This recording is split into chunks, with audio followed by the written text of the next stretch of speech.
Hello.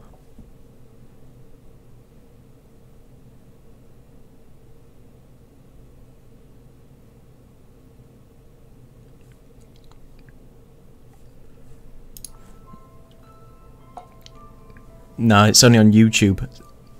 I hope everybody can sort of hear this. You'll have to let me know if you sort of can't hear anything, or you know, it's a bit crap, or one of the volumes too low, because it's hard to hear it on my end. So you'll just have to let me know if, you know, it's either too loud, too quiet, whatever. You just give me a sort of heads up.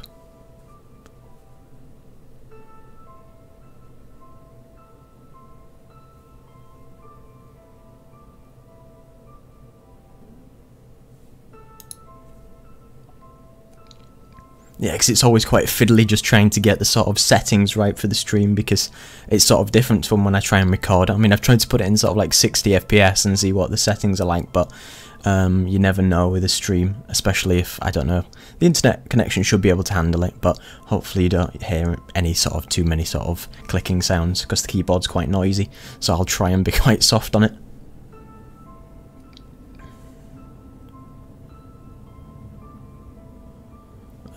It depends how far I get through actually playing the game.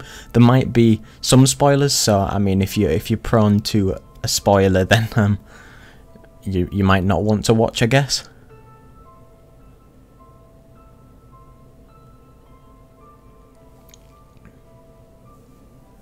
As for the sort of would I do a series, the thing is, it's difficult because this is actually quite a sort of big general game. You need the idea before you actually put all the mechanics. The mechanics themselves are quite simple, but once you start putting in sort of all the ideas and the story elements, then your sort of time and all your designing and things like that sort of start taking over. Yeah, this is the game I created, yeah.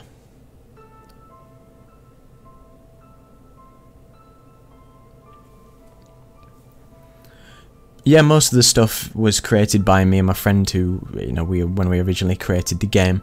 There's only certain things, like some things in the environment that weren't actually modelled by us, i.e. the sort of trees and some of the little bits there. But for the rest of the part that you'll see inside the school and things like that, they're all either assets that you can get widely in Unity from the free standard assets, or the very, very occasional sort of environmental pack just to help spruce it up, because it's hard for just two people to end up creating everything.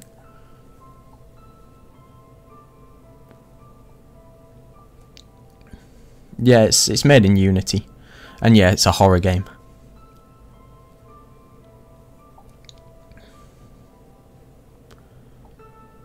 The game, realistically, it took on and off about 2 years, because it's one of those things, it's hard to say. If you really had a core idea and you'd written it all down and you had a clear picture from the beginning, but things always change at the end of the day, and it just ends up, you know, adding extra time, and then if it's your first game, you don't really know what it means to make the game and how you need to optimize it and test it. I mean, I tested it probably thousands of times to make sure it was as bug-free as possible, and even when I launched, people still nitpicked at things. It drove me insane. I mean, I could literally complete the game in about 20 minutes because I knew exactly where to go and what to do. So it's good just to get a sort of general opinion from loads of people that you know, might be interested in playing the game.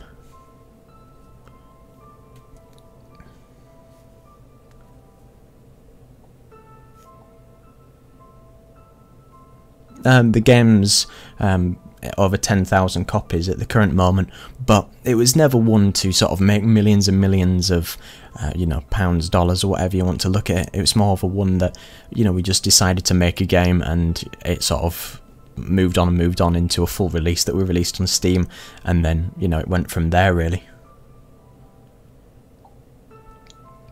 As for a sort of designy document, it was more so, it was just sort of, we had this idea that we wanted to make something like a Slender clone originally, and tried to start doing it with a little forest, and then we thought, now we gave up for a little bit, and then we just decided that, oh, why don't we actually make a, you know, full horror game?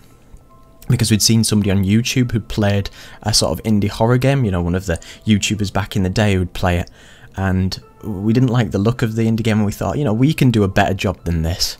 We can make a cool looking sort of indie horror game. So then it turned into what this is today. We thought, yeah, we'll just go and do it, really.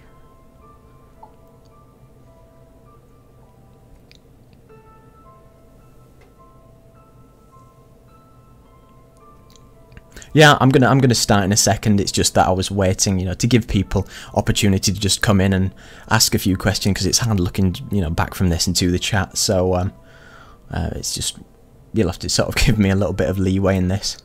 Yeah, it's all in Unity, and probably the hardest thing was just, it was putting everything together and you're not knowing what actual people wanted when you release on a platform like Steam, because, you know, while I might as well sort of briefly get started, is that, you know, looking at a menu, I'm always quite into having a nice looking menu. I mean, that's the thing that we aim for. You see a lot of them which are quite static, I mean, even in AAA games, but I liked it when, if you could have a little bit of movement. So this is just a sort of scene, where we've got, it's a camera here, and it's just playing the actual part of the game, which you'll see in a moment. And it was just something that I thought it looked nice, because it's sort of a setting with the you see the volumetric lights. I've got fog in the background here, there is some baked lighting, there is just one directional light with the real-time lighting. As I said, there's the Sunshafts image effect. It's to remember that this was made in 4.3, so it's quite an old sort of version of Unity. I mean, it's like, even when I was developing, it was, you know, 2-3 years old at the time, so it was just, it sort of held back a little bit on the visuals in some areas. So, you know, you've got to give it sort of chance in that area. This was all written in JavaScript originally, because that's what I started with before I moved to C#, because obviously they've got rid of JavaScript now. But, you know, they're fairly similar, and even with, you know, this, it's not the most sort of epically programmed game that you'll ever find, because it hasn't got enough mechanics in to sort of push it to the boundaries of, you know, adding in lots of different characters with multiplayer and inventories and stuff like that. It's very sort of basic to say it was the first thing that I ever did from the start.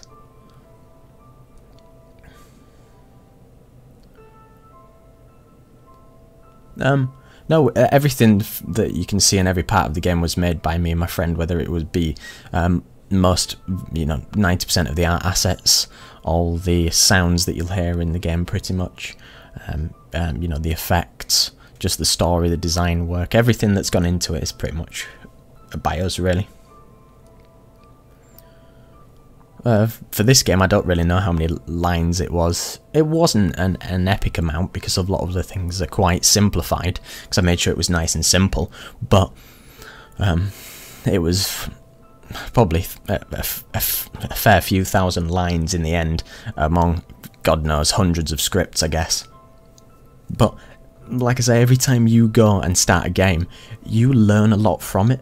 You can take what you've learned and say that I would have done a script in a particular way in this game, and I look and do it now. I can do it much shorter, or I can make sure that the scripts are all refined, so you make a script for each part of your game, so you don't just whack 3,000 lines in one script, which does everything. It does your health, it does your gameplay, and it does all that stuff. It's what you learn as you go along, which makes a big difference to everything you make in the future.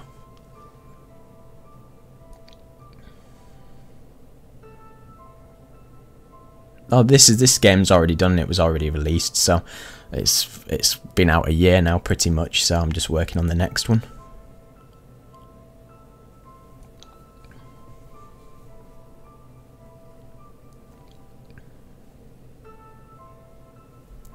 Yeah, so like I said, when I started out, I wanted to just say about the main things that I learned and the things that I noticed. So when people look at it, sort of try not to laugh when you look at this. If I click on the options menu, in 4.3 I really hated the UI system. It was the worst thing in the world to try and do it. In Unity 5 and above now, you can pull your UIs in, you can pull boxes in, and it's great. It's really awesome. And a lot of people, especially on platforms whether you go to Steam or on an Xbox or a PlayStation platform, you make sure you have a variety of options. These are terrible when you look at it, really. You've got pretty much your main thing that people actually want is an inverted mouse option, and if you don't get that, people will end up asking you, you know, where's the inverted mouse, and you'll just get that in the actual forums and stuff, and they'll say. And then that's one major thing, because some people like inverted. I thought it was just more of a thing with flight simulators. People like a little black brightness slider. With Unity it's a little bit difficult because it doesn't have a particular gamma feature. It's usually better if you have an image effect, which you can sort of adjust. You can adjust your mouse sensitivity, because people sometimes they don't have a mouse which you can adjust on the fly, so people might play it and go, whoa, this is too sensitive, so that's always good. Normal like mouse slider, let you change resolution, graphics settings, so like I can put it in low or in ultra. It doesn't really change it too much because a lot of it was baked out. As for jump scares, there is jump scares, but we try to sort of minimalise it so it was more of an experience than it was just stuff jumping out at you. And yeah, field of view is another one that I didn't put in with this, but some people didn't like it. I didn't get too many comments about it, but people also want support for sort of widescreen monitors and, you know, higher resolutions. But most of the time when things are integrated with Unity, it'll sort of autofill most of your sort of fields for you. And you just need stuff like that. And obviously, like the main thing, a save system is, you know, really important because people didn't really like what we did in this, and it only saves at certain points, i.e. when you move to a new scene, and people want to save on the fly if they don't have a lot of time, so it's something to sort of be mindful of when you sort of get into it.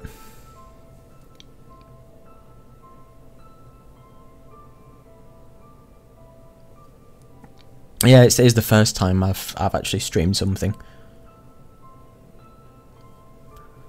As for the game, Getting Over It, is that the one where you use like the little sort of, there's a guy in like a little pot and he sort of hits the hammer? I don't know if that's the one that I'm thinking of. So you'll have to let me know. Why a horror game? I think, you know, taking it down to its sort of core concept, when you think about it, it's really... think about all the games you can make and all the sort of different things that you can make: a third-person game, first-person game, a driving game, an action game, a multiplayer game. When I think of a horror game, it's fairly straightforward if you've got a good concept which you can take from, you know, start to finish. And then there's not an awful lot of other core elements, depending on how crazy. If you take a game like Resident Evil, for instance, like Resident Evil 7, there is a lot of core concepts in that, whether it's AI running after you, whether it's weapon shooting, infantry management, all that type of thing. But it was something that I wanted to start with that was a basic idea, but we could implement as many things as we wanted to without making it too difficult for a first game.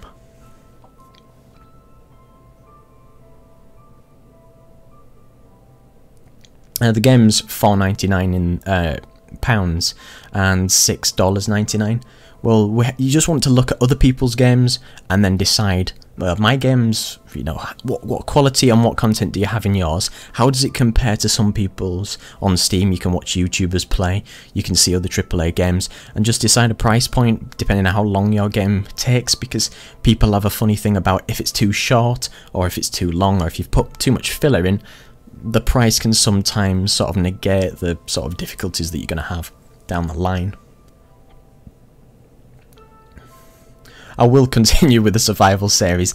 I've just been waiting to sort of mainly recover from my actual eye surgery, so you'll have to just give me a chance.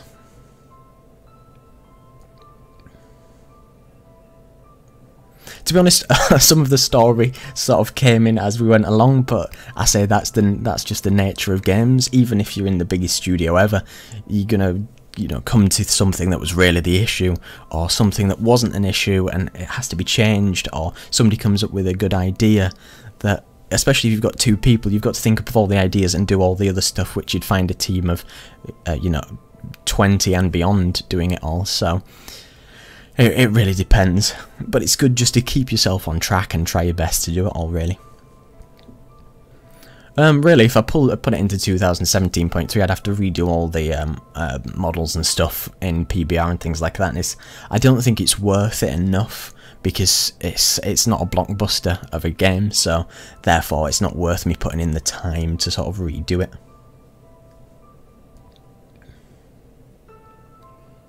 No DLCs for this type of thing. I mean, at the end of the game, without spoiling anything, then, you know, there is a sort of cliffhanger, and I could do a, let's say, quote-unquote number 2 of this game, but to be honest with you, it's not going to happen, because I'm already working on something else, so, you know, this is pretty much the be-all and end-all of this game. Yeah, I'll publish this live stream afterwards, so everybody can sort of see it after I've done it. Pretty much the trees were the only thing that was sort of part of a major pack, one of the sort of forest asset packs, because it's one of those things that at the time we were doing everything else. If you can get a big pack, you know, you've got to side on the air of caution when it comes to, you know, people say quote-unquote asset flipping, and you've got to be careful because sometimes people can go to an extent where you can obviously see that they've either copy and pasted loads of assets, left the scene as it was and just sort of plopped their game in and released it, or they've not really changed much. But if you take assets and you use them to design it in your own way, nobody really ever knows that you've done that, let's say, because you've used those assets to assist your game, not you've used those assets to make the game for you, if that sort of comes to make sense. I can't remember, I'd have to maybe put a link out for the asset for the trees, but honestly it was such a long time ago that I got this. I want to say Forest Nature Pack, but honestly I can't really say. It was one of the older packs that's on the store, if anything.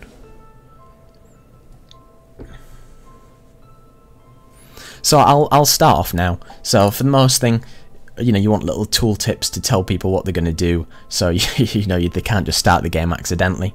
And I guess I'll read the sort of gist of the story as we sort of go along. So some people didn't really like the story, some people didn't mind it, so it's really up to you. I haven't read it in a long time, so please forgive me if I'm a bit rusty. So you play as Joel Dent, a former United States Marine Corps Special Forces. He's a father of two and a recent divorcee. He served for 12 years as one of the highest ranking officers and worked his way up to captain before being discharged after suffering massive head trauma on duty.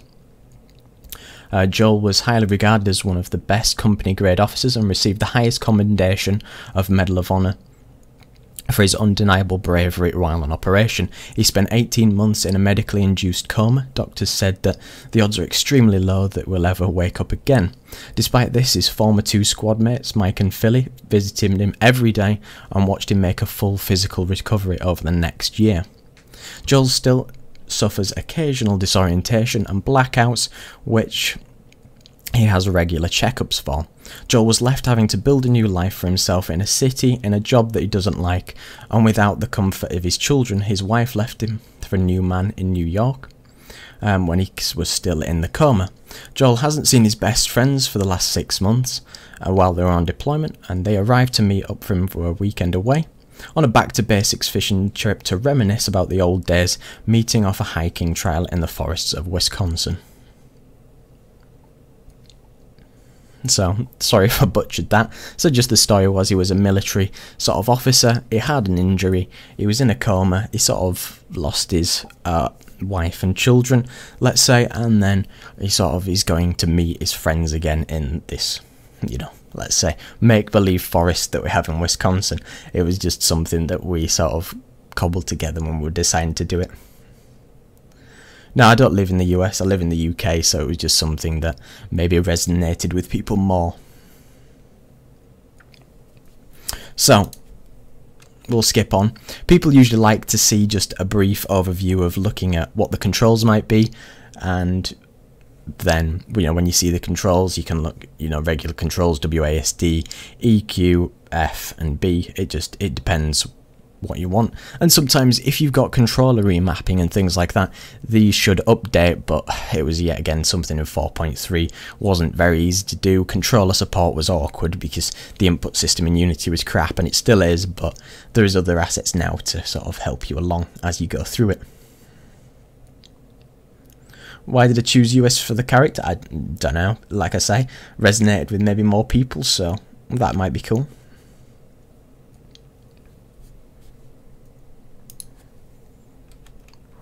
And then we sort of created a little sort of animation that sort of, you know, gave some text and sort of give you a sort of eerie build up to the game. I mean, it's too quick for me to end up reading it, so if you can read it as I'm going through that, that's fine. Yeah, I do this as a full-time job now. And hello to the people that have joined in. And I don't know if you can hear in the background while this sort of fades in to the bit that we're doing, is that you've got some sort of like little footsteps as you creep along to the area that we are now. And the big thing about it is you want to add as many things that make it fully sort of believable as possible. Hope everybody can sort of hear what's going on and it's not all sort of broken. Yeah, I made this game. So like I say, if you've got any black screens or any paused moments or any moments that have got silence, that's not very good. You want to just make it feel nice and impactful. So as I said, it was a black screen and then we had some footsteps in sort of ground, which I got, and then it just makes it feel like, oh yeah, so I've been walking up to this point, so I'm now in this forest wherever we are. So yeah, this was one of the scenes that I was most proud with, because if you put the fog in and you put the sort of volumetric lights, then you can make it look pretty cool. So apologies if you can hear any of my keyboard. So we tried to, if you look at it, if its core concept is, you can imagine where these boulders or these rocks are if we're sort of in a ravine area. Even though I've just got a text message, so it's going to bother me while I speak. Behind here there's actually nothing. It just pretty much, it's to try and give the illusion that there's more there than there is, because that's the whole thing about the actual big thing about games. If you can make it seem like there's more than there is, then you've sort of accomplished your task, because it might look like I'm sort of in an environment with the sort of leaves floating, like it's on a sort of, it could be an autumn-ish day. Yeah, Unity 4.3. Yeah, and then we put some sort of text message in to make it sort of feel more believable, that even though it looks a bit crap when I look at it now, because it always does when you go back to something that you made a long time ago, and you wanted to make it feel believable, that they said, hey Joel, can't wait to see you tomorrow. So it's because it's been so long, and you can see when you receive it, you can't really send anything, it's just more of a sort of adding to the plot, and you replied with this yesterday. Hey, yeah, so it's nice to get away, I need a break, and whatever. And then they say that we've gone fishing, we'll be back soon, follow the trail to the camp, maybe collect some sticks and rocks to build the campfire. 10 of each should be fine. I see you soon. So it was just to add some disposition and give you an objective without physically saying, even though it does say collect 10 sticks, 10 rocks, you get the objective without it sort of popping up in the corner and saying, yeah, this is what you should do. And then you just always need something to close it, and then maybe bring back your phone if you need reminding of your objective. Now this game's just on PC and that's pretty much it. And then, and it depends, if you've got the sort of the initiative, you can, you could create this game in a year, you could create it in 6 months, it could take you 5 years, it depends how you committed you are to the whole thing. So as I go along, I can, do the regular thing. We had some sort of birds fly out of the bushes just to sort of try and add some impact to it. And then, like I said, most of this area, it's sort of very much encapsulated off. And if you can see sort of up here, you can see sort of the edge. But it's about filling the area with nice things and things that you can look at, and just make it feel like a believable little forest. And as I run down here, you can see sort of the little rabbit with a bit of a crappy animation, because it was quite hard to do. We don't really, we tend to stick with the less organic stuff, because it's quite tricky to do, especially when trying to make realistic assets. And it's just trying to sort of add little things where you can add little colliders and make things happen, like you saw those birds move across the camp, and do stuff from there. So you can see that I've hit the camp now, and I can't go any further down there because it's blocked off, because it doesn't let you, because we didn't want you to go any further before you completed the first bit that we'd asked you to do. So you can see the camp here that they've set it up already, and you can see that when we walked over here that there's sort of a campfire that you can build, and it's sort of a black outline to give you some disposition to say that, oh look, I'll probably need to make this campfire like they told me to do. So then you can sort of walk away and you can look around and you see, oh, there's a stick there, so I'm just going to collect some sticks and rocks like it told me. So, sort of little mini game fetch quest type of thing, because games always have this sort of stuff, so you can, just look around. So forgive me if I can't find anything, because I used to be able to do this in like 10 seconds, because I'd know where I'd placed all the sticks, but with not playing it for so long, I'm not really sure where I put them, so I've probably got a fair few there. and you make sure you get little sort of pop-ups to remind people how many they might have got, which is something that I didn't do at the time. It does pop up in the corner eventually and said that, oh, I've collected this many things, but you'll have to tell me if you see it, and I don't because the microphone's a little bit in the way.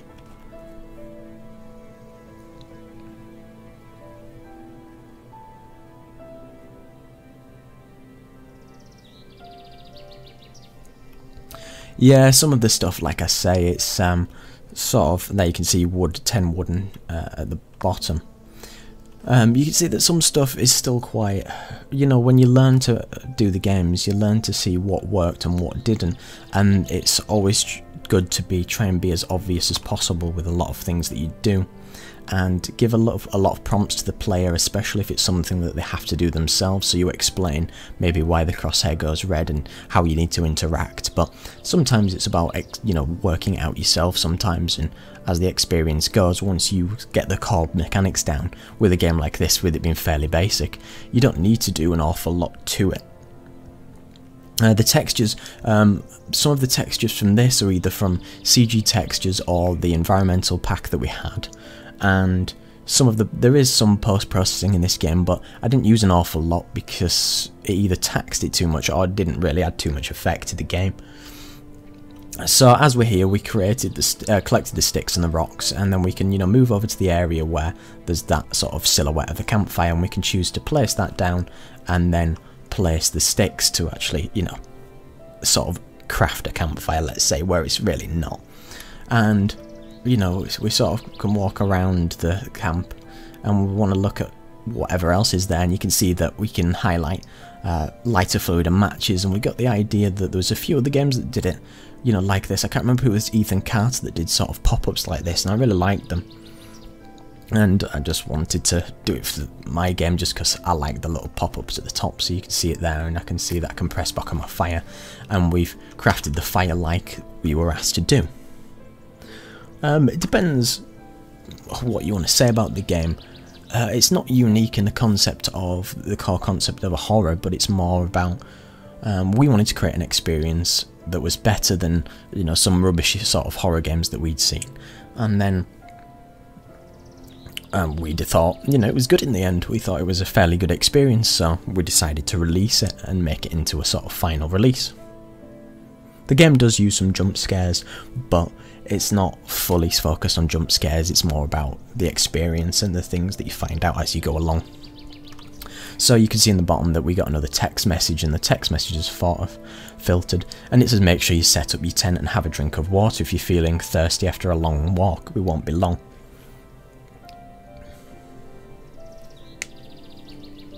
So again, giving somebody an objective without directly giving somebody an objective, and you can sort of see it like this. Maybe it looks, it's not fantastic because it's just sort of a model in front of the camera which appears with a different texture on it. And I mean, if I was doing it now, I'd probably do it with a UI, so it would look a little bit better. There's two of us that made the game. I probably won't play the entire game because it'll probably take me too long, but maybe I'll either do it again and do the second half, or I'll just get enough before people get bored and then sort of quit it maybe. And, you know, it said to do the tent, so you can see the sort of silhouette, and I can place my tent, so we can see that we're ready for the you know, the things that are going on here. And then it said have a drink of water, so some people, they either found the stuff that I added to this game straight away and they clicked and they found all the sticks, built the tent and built the fire. Some people struggle with it, some people find it really easy, some people complain about it and go, you know, this puzzle was easy, or this was too hard, or you should have explained it better. There's a big thing about when you make a game, you have to sort of balance it and decide that people are going to love it or they're going to hate it. You know, it's unless you make a really stellar game and then everybody loves it, but this one wasn't that. It's not going to be released on a console, it's just literally a PC release, and then we've got something where we can have a drink. So you can do that, and you can see that we put a little, froze the player, and I get a little dizzy effect because we've sort of been drugged, and we fall over and you can hear the sound effect of falling over, and you know, the sort of weird sounds, and you can sort of see the enemy character there in the back before it fades out, and we give you a sort of disposition to say that now it's 2 hours later.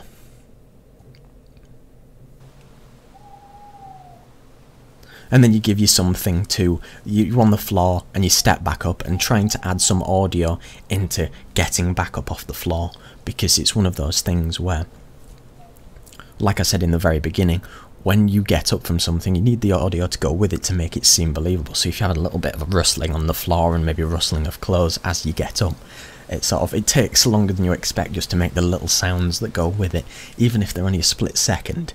If it feels like it's realistic, or it feels like it's believable, then that goes a long way to make everything else feel believable. The drunk effect was just an image effect, which was the motion blur, so you just ramp that up really high, and then when you move your mouse you get that sort of blurred effect. And then we've got another text message to give you again some general idea that you can see the last mission we got, and they're saying to you, "Help Joel, we came across an abandoned school and couldn't resist taking a look. The gate and the door were actually open. The door locked on us and the lights have gone out. Come and get us out." And then, because it's been a bit of time afterwards, according to when you got it, so maybe sort of 40 minutes after, they're saying, "Joel, help us out. What are you doing?" And he said, "We don't think we're alone." I mean, a little bit cliche maybe, but you know, that's what happens when you make your first game. It's a little bit cliche. And then we're sort of in the scene where you start with, and you can see on these trees here, it looks like it's stars or something in the sky, where it's not. It's sort of the edge of the tree alphas on the tree, and they were sort of broken, and I tried my best to fix it and get rid of it, but it wouldn't go away, so you'll see it everywhere on the stupid trees. Really annoying, but that's the way it goes sometimes.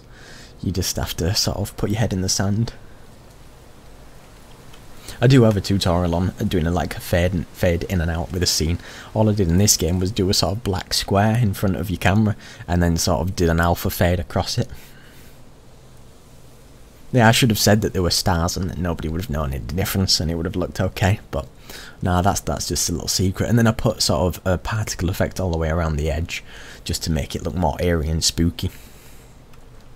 So you can see then we can pick up our torch, and you can see it'll give you a little prompt to say that you can press E to search different items. So we can search in here, that I can see in the top bottom left nothing was found. I can press here, batteries acquired, and I can search here, and there's always a sound to go with it.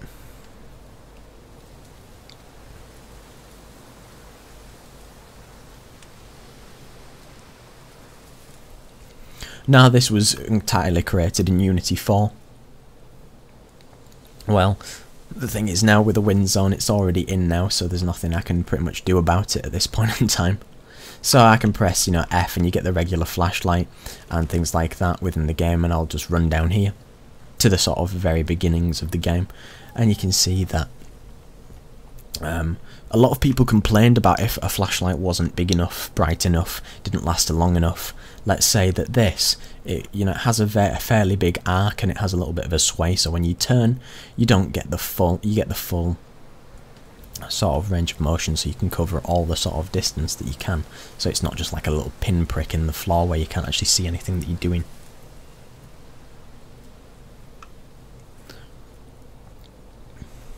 Yeah, the old batteries trick, which nobody likes, but it's one of those easier sort of game mechanics that you can put in without putting too much effort. Now, it's not using any post-processing stack, it's just using some old image effects from Unity 4.3, so it's everything that was sort of by themselves.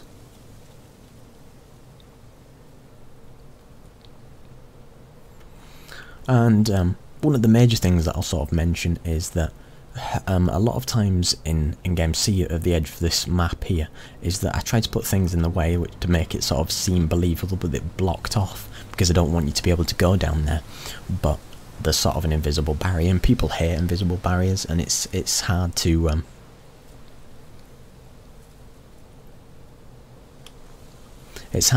sort of make it seem believable without, I wanted a falling tree, but it would sort of clip through the floor and look weird. And yeah, just let me know if people can still hear it and everything. And around the edge, originally when I released the game, it didn't have these sort of barriers, so you couldn't go through, and you could sort of just hit an invisible barrier, and people complained about that, and it's something that I spent ages boxing off this whole area to make sure that it didn't actually, create a problem and people didn't find it unimmersive, because it's all about keeping the immersion there to make it realistic. And I don't even know where I am. This point here, where we can look at the map. Here you can see a sort of map of this Mount High forest, and as we get up to it, you can see that there's a question mark over it, so I'd left it open for people to think, what might I need to do at this point here? And you can see, the most surprising thing is, a lot of people didn't see power plant key code, and then it says 97, and a lot of people who tested it never even saw that it actually said this here, so it looks like, oh, you might have to find another part of this map to, you know, work out whatever this code is that I might need, because it wouldn't be there for no apparent reason. You can get some of this stuff on the asset store, but only sort of maybe some environmental stuff and the sort of trees, but other than that, it's all created by us. And the sound was all by me and my friend. We just got some ideas of what we wanted to create and just created the idea, and you can see there's a school bus here that sort of crashed, just as sort of an airy effect, I guess, and you can see that it's Mount High School with the lights on, because I guess why not, with a sort of old monument, and you can sort of travel down this road which is marked out by the things at either side. I'll press Q to put something back in my torch, and you can see that we added some sort of road markings and things, and you can go a few ways. You can go all the way up here, which gets you all the way to sort of this broken down sort of bridge area with the school bus, and you can see that the lake that we're near now with the sort of fog over it, and you know there's little bits which you add, little bits of scenery and things like that, just to make it a little bit more interesting, like this thing with the ivy over with the signs, and just to make it feel like it, you know, it would be a real place if you went there.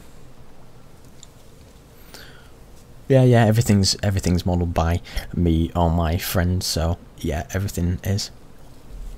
This game's already been out a year, so all the advertising's already been done realistically. And you can see here that there's a sort of cabin, and you can see that the door's locked, and I can sort of try and get in, but I can't.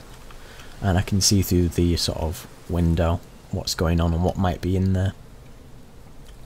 But the sort of, it's your sort of first puzzle to guess, you know, what do I need to do? So I'll probably need a key. To be honest, I can't even remember what you do at this point, so I'm sort of running along with just the things that we've done. So like I say, you want to make stuff seem believable with a little axe in the wood, with the stacks of wood, would make it look like a sort of old janitor's cabin, let's say. Yeah, it was on Steam Greenlight originally, and then, you know, it got released, you know, before it went to Steam Direct, and then we released it on Steam. No, there's no particular AI in this, it's more of just a sort of experience than anything else. And you can see, based on the things that we did, there was another way to get across here, and you can see there that there's a question mark over here, so it looks like we might need some planks. And a big thing about this, you see this here, it's sort of like, you see that, oh, I might be able to jump into the water there, but I made sure I put invisible colliders absolutely everywhere, because I didn't want people trying to break the game and jumping into the water and then getting stuck, because I know people would try that. And people did when they were testing it, and they managed to jump out, and then you couldn't get past these here, as in because they're sort of collided as well, and you'd get stuck in the water and then you'd break the game, and then everybody would hate it. So, you know, you've got to just make sure that you try and do what everybody else would try and do, especially if somebody's trying to jump everywhere and break stuff, because that's what people like to do. So, again, this is all collided until you sort of find the pieces, and then you can move across. Yeah, the water's just the basic waterfall from the Unity standard assets. So you can see that there was planks there. You could see that on here, you can see that I put a little outline, and I've got a plank, and I've seen one over on this side, so I can pick that up, and I can move all the way over here, and I can go and place the planks down, and you sort of heard the sound effect, and we get the planks here, and now we can walk over the sort of this side of the bridge.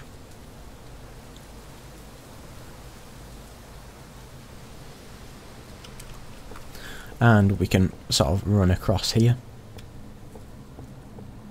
and we're going to run towards the school, so you can sort of see the other side of this sort of bridge.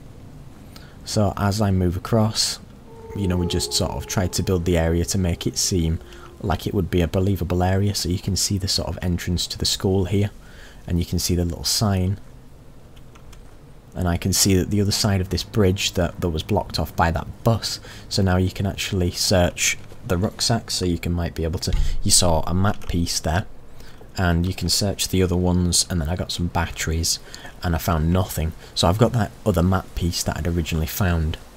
And then it's one of those things where every game pretty much has fetch quests no matter which way you look at it. So you just take somebody somewhere to find something that they may or may not have been looking for, and you know, base it on that, and then you can get them to run back to the other area. And a lot of horror games have a sort of limited sprint system, so we decided to make it not too short or too long, but maybe just enough to sort of not get too annoying that, you know, this guy is not, it should be an Olympic sprinter with being in the military, but it's something that you want to decide on when if you decide to make something like this. And so I'm just running back to, as long as I've run the right way, I'm running back to the original map piece that we could place down, and then you can put it there, and you can see now that we came from the sort of tent area here, where was the camp, and then we're now here, and you can see that we've got some markings that the broken bridge was just that light green, the school at the top, the cabin that we couldn't get into, and then the power plant that we haven't been to yet. So now it reveals the entire code, 9724. So we can pretty much just again just be a sort of fetchy sort of quest to decide, you know, now we've got that code, we've got another piece of this sort of puzzle that we want to be able to make. And we try to add in little sound effects as you're going along it, so you might have heard a sort of dodgy sounding wolf, because it's weird when you sprint, it sort of breaks the sound effect.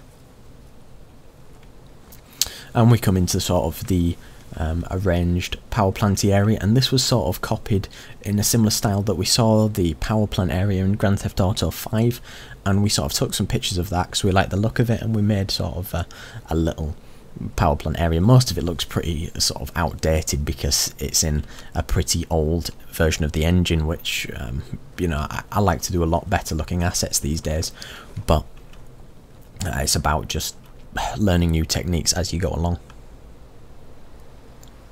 Yeah, most of the sounds are actually triggered just with say a box collider or something like that. And here's the keypad, 9724. Enter. Good job I got that right. It's a bit small because I'm on 2K resolution, so I had to make sure it was correct. And you can see that when we look at the wall, you know, you might have to do something here in this cabin, in this little sort of shack. So you can see that it looks like there's two missing levers that we might need. And you know, you can have a look around and you can see that those are green, which is the station and the grounds, because you can see the grounds have power. And this is the school grounds and the main school power, because you can see when we went by the school there was no lights on. So now you know that, you know, you might need to something there to do it rather than me just leaving it so nobody knew what they were going to do. And you can see as you looked on this side that we pick up keys, so we've got keys now, so we can probably run back to the cabin that we originally couldn't get into and,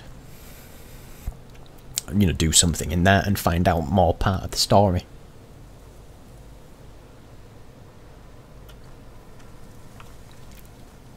And we just have to sort of run down here. I'll put another battery in. I've got a little UI at the top to sort of signify batteries, and then we can go in this cabin and we can unlock it now.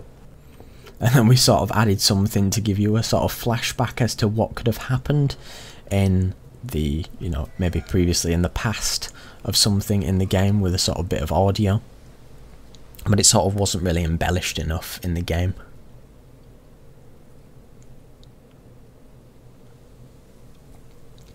And, you know, we try to then add some areas into the game. So, I don't know, you could see the sort of enemy character there, as I was sort of put it to sort of be an eerie moment in the game, which is, and then when you go away and look out, it's not actually there anymore, and it's just sort of on a trigger sort of basis. So it's just one of those things that, you know, you add little tidbits in, and maybe it is or it isn't either scary if somebody finds it or not. And you can see we sort of tried to add little bits that the Mount High janitor has escaped the hands of the sheriff department, and he's the main suspect in the school murders of 6 children. The officers have closed the school during the investigation, and the log cabin has been that he usually takes refuge has been left abandoned. Mount High staff described him as being a very quiet individual, so it's trying your best to add sort of individual pieces of tidbits of information. And I picked up one of those switches, and I could search inside the fridge, and I can see here, you know, that there was trying to be some sort of effects on things, looking at the bed that he might have chained people up on or something like that, and you can see little areas of, you know, little bits in this cabin. And you saw that the when I walked over a collider over here, the light bulb smashed, because that was a rather cliche at the time when we made it, that people were quite into just sort of breaking a light bulb, and you'll see that in a lot of sort of games, even like, you know, the big ones will end up doing stuff like that, just as sort of cheap horror jump scare.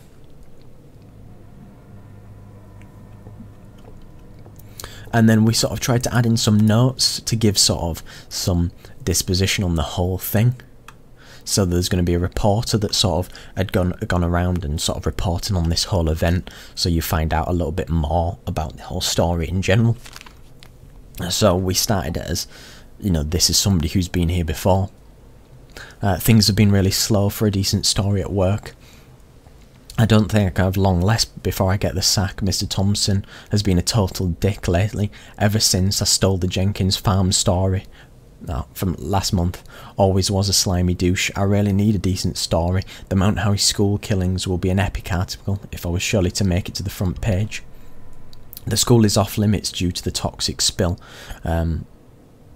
but I have come prepared. I managed to get a gas mask from Peter. He works in the medical Sant Corp, and he owed me a favour.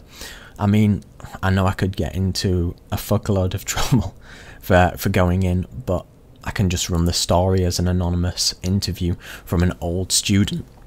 So again, it's trying to add some sort of little tidbits to say that, you know, you're trying to allude to a story of what happened. So you saw the little newspaper clipping, you saw the reporter's account of, you know, what might have happened here.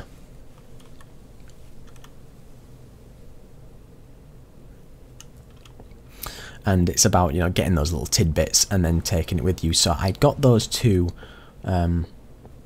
oh, I nearly missed it then. I got the two switches, so I now can take them back to the power station where we needed to use them originally. So I'll run back down here where we originally, and a lot of people got confused in this area when they played, especially when I'd actually seen them testing it, and they sort of couldn't remember which way was which. That's why we sort of tried to add the map at some point. It's just trying to remember your left from your right. And then you can see that I can place the two switches here.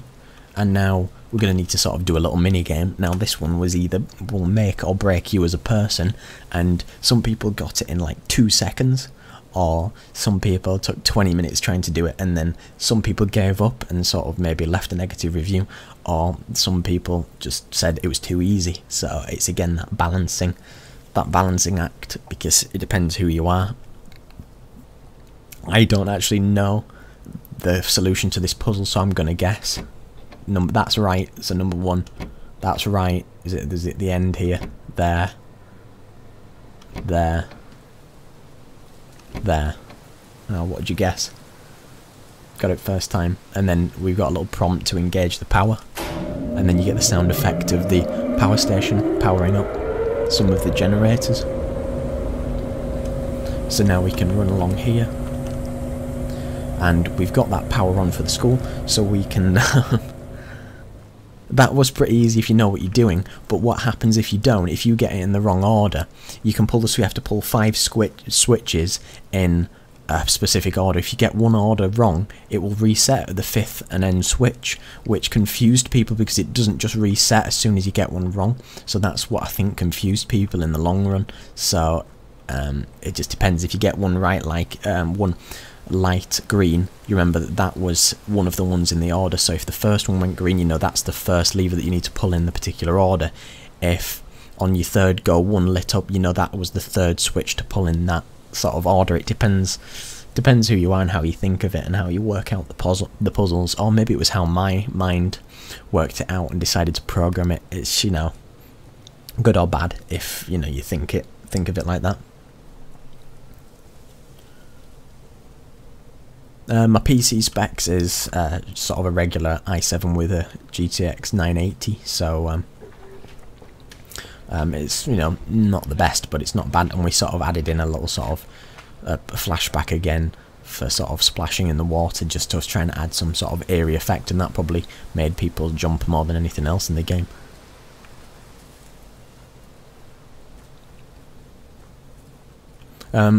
Most of the areas weren't actually baked out, they were actually real time, because it was one of those things where when you bake stuff out, you can't move stuff quite as easily, and things can get awkward, especially if, you know, you turn lights on and off. So it depends what part of the game it is, and you can see that we've got something here to switch the school power on. So you could maybe hear that the sound effect was going off there, and you can see that the school lights have come on. Before I go in there, we've got a little letter from the police reporting that they've closed the school due to a toxic waste spill, and the medical corp have closed it, and for public safety you're not allowed to go in. But of course, cause seeing as though we're here, you know, we're going to go in, so we can go in the gate. And you can see a little bit of rubbish just to sort of simulate a school, and we've got a little cabin here with a few things inside, with a second reporter note, with just some computers and some bits that we can see.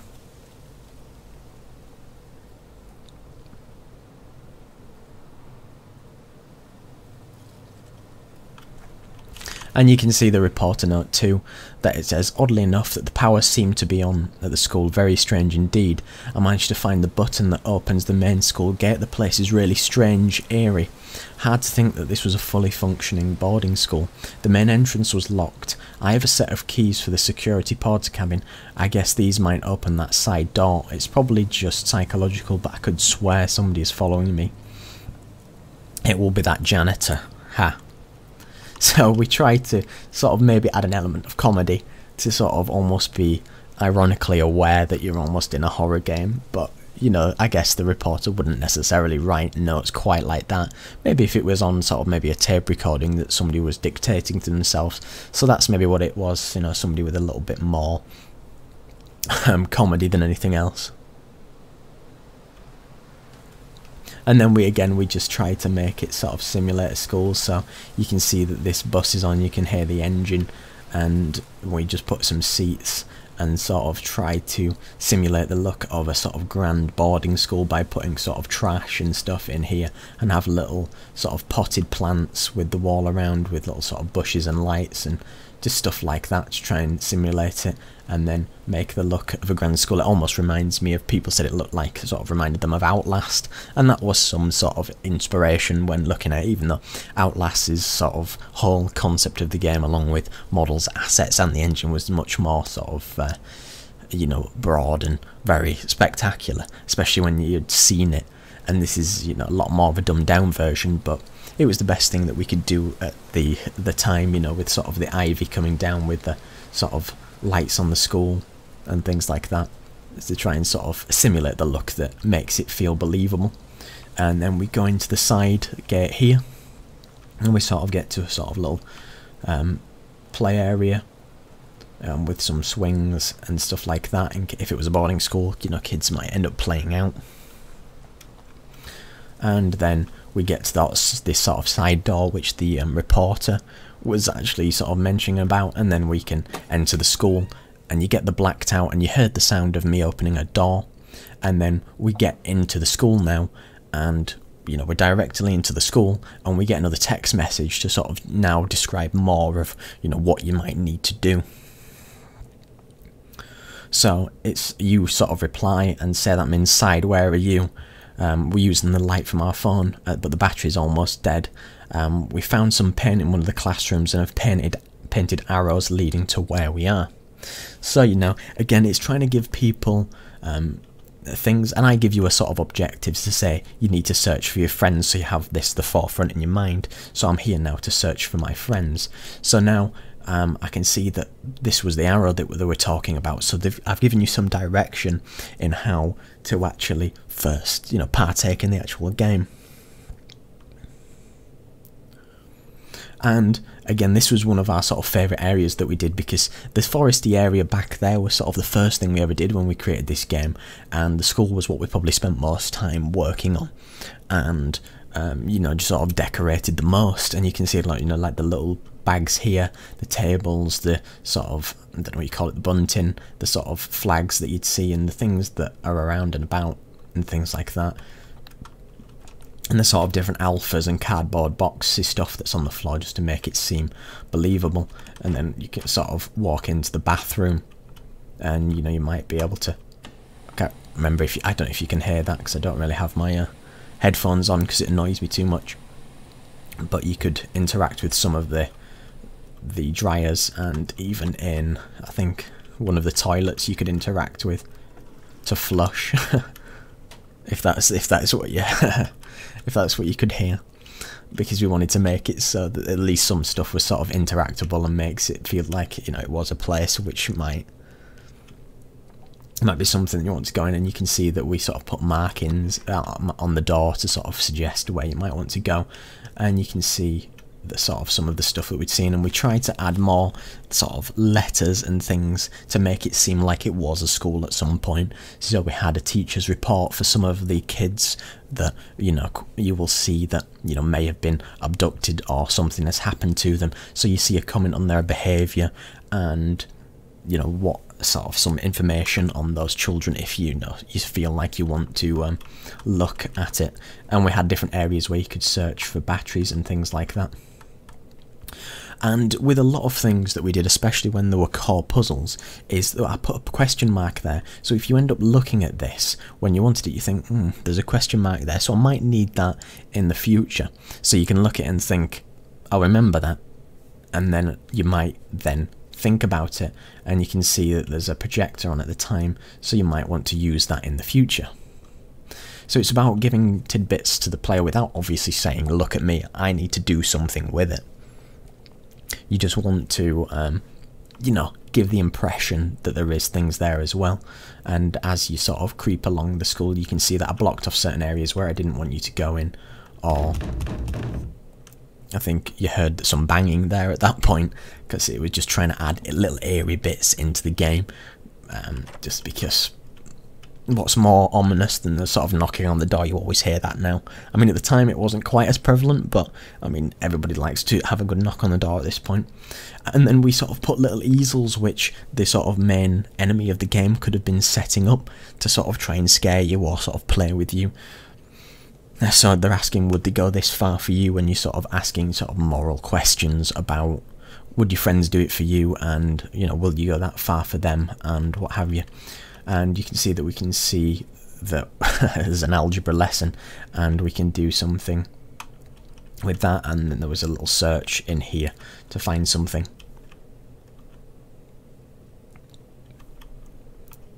So it's more of just a thing where we wanted this game to just be, you have a little search around and you can maybe see the things, and as you go it was built up in such a way where, like you've just said in the comments, that I didn't hit you with all the things that you had to do at once. You knew you had to search for your friends, but as you go along I'm giving you little bits of information that could be something that you then use later on, so then So as you go through the school you're sort of getting different areas. I can't go in that room, so I know I can't go in there. I don't think I can go in there. And not many people commented on it, but you can see this is sort of like the school emblem, and it's quite funny that this is actually a picture of my dog, and we sort of put some glasses on it and took the picture and put it as the Mount High School, just as, I don't know, for the laugh really. And then nobody ever commented and said that either that looks stupid or that was funny, but it's one of those things that maybe if people didn't know, they didn't really think too much into it, so there you go. And that was something that we did. And you can see another arrow that says go down there, but before I do that you can see that when I run down here I blocked off certain areas so you couldn't go, and you can see there's an exit there, and you can see that when I try and search this locker it says it needs a crowbar, so you would go that there's going to be lots of things that you end up finding but you don't know it yet. And you can see that this storeroom, it's got another one of those key code sort of items, and there's another room here which, you know, you might look in at some point, or you need to go in here eventually, but we're going to follow the arrows down. And this is a flickering light, because everybody loves a flickering light. And as we run down, I try to add, it's good to be more coherent than I was with placing, you know, items that are interactable, maybe making it more obvious, or making sure that everybody knows where they need to search, because a lot of the things in this game where you sort of might be able to search it or not, just for the sake of not giving you too many batteries, because if I press B, I've only got 1 battery at the moment, but you can pretty much stock up about 14 eventually, and then you don't actually need them eventually. But it's just one of those things that you might want to consider. You know, a lot of people hate the whole core mechanic of a battery system, which it is a bit sort of lame, I guess, but it's another one of those things. And you walk into this room, he still runs these holes, get out while you can. Again, just another thing to sort of try and allude to be sort of creepy and eerie and scary. And as you, if you can hear along with, you know, as long as you play in this school, you sort of hear creepy sounds, which are just sounds of sort of metal moving, scraping, things like that. And it sort of adds to the atmosphere, especially if maybe you didn't know what was happening. I know what's happening, I'm not even listening to audio, so it's not quite as big a thing. But it's good to just have creepy sort of noises in the background and footsteps and sort of variation on your footsteps, because you'll hear in a lot of games like Resident Evil, I always use that as an example because it was a really good example. They have, you know,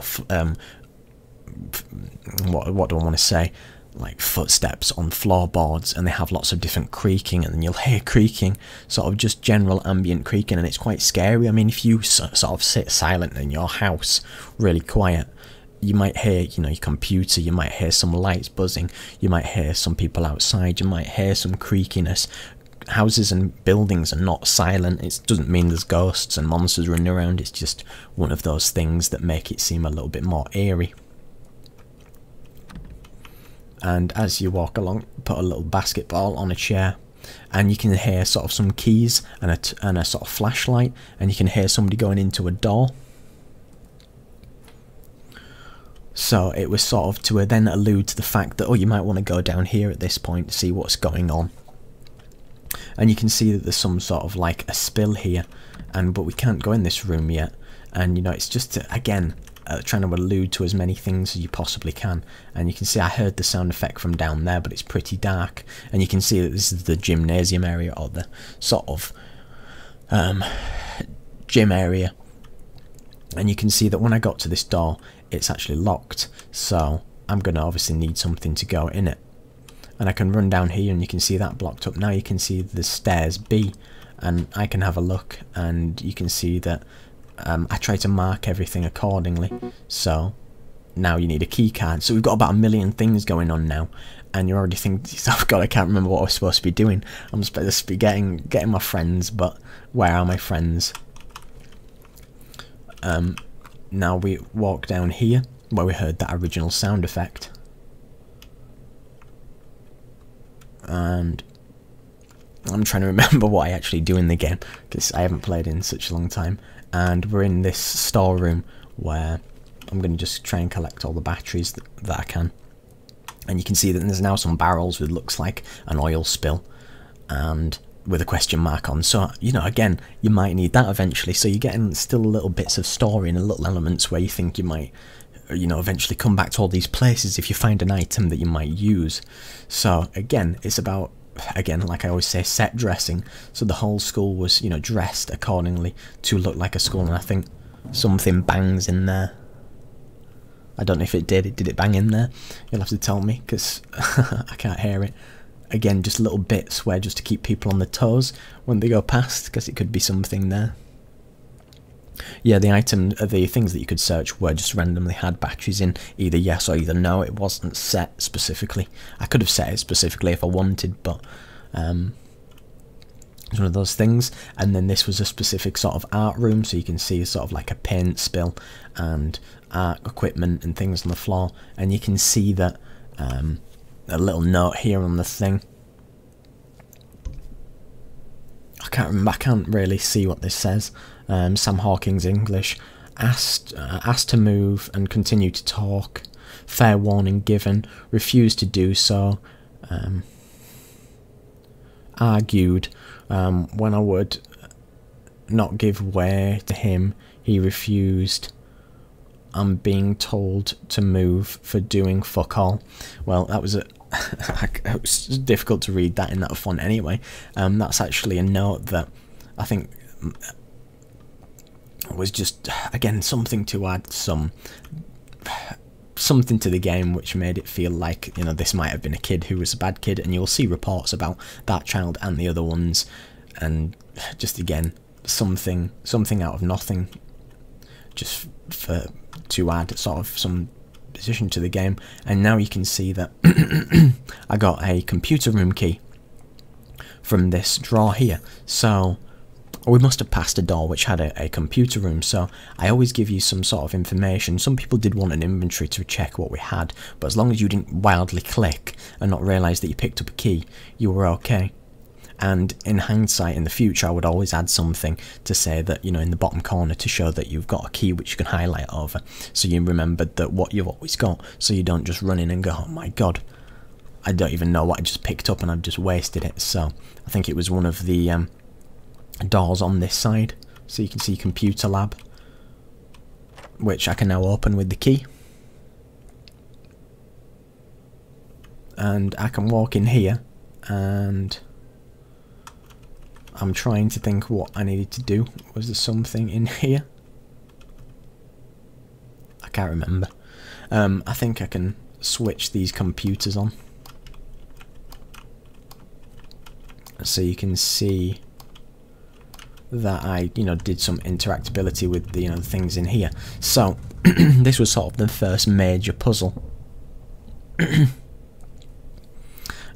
which was something that we thought of that people ended up quite liking. So you can see the shapes, like I said, that the enemy's sort of playing with you throughout the game, and you're sort of looking for different elements that can make it feel like, you know, you're playing a proper sort of crazy story where somebody might be playing it sort of up on you. So you can see that there's a star, a triangle, a circle, and a sort of shield. So you can see on the boards here there's a shield in this room, and, you know, if you eventually work it out, you can work out that the shield in this room corresponds to the number 7, because we're going to need that to open that key card sort of thing that we had down at the bottom.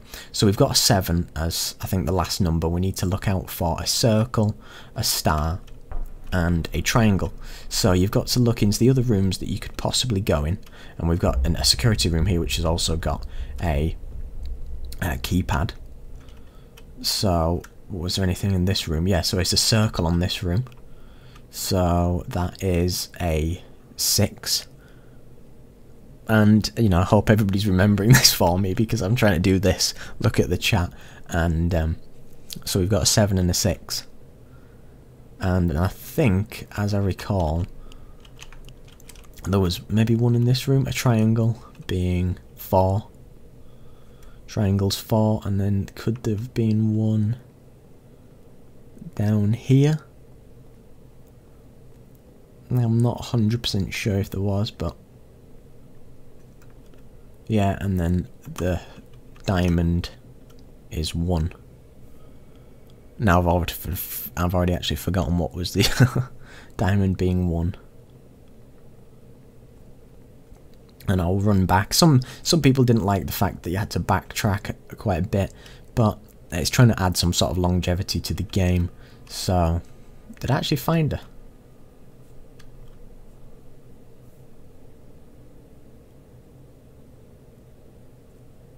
$7,641.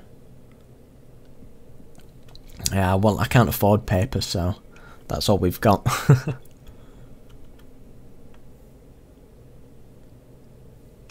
I can't even remember if it was for this one. No, that wasn't our code. And now we're going to be stumped. I'm going to be stumped now. Because 7 was the last. 7 was the last, and then circle. What was circle? God, I'm even forgetting. I might have to find a bit of paper just so I can remember my own puzzle. Is my own puzzle trolling me?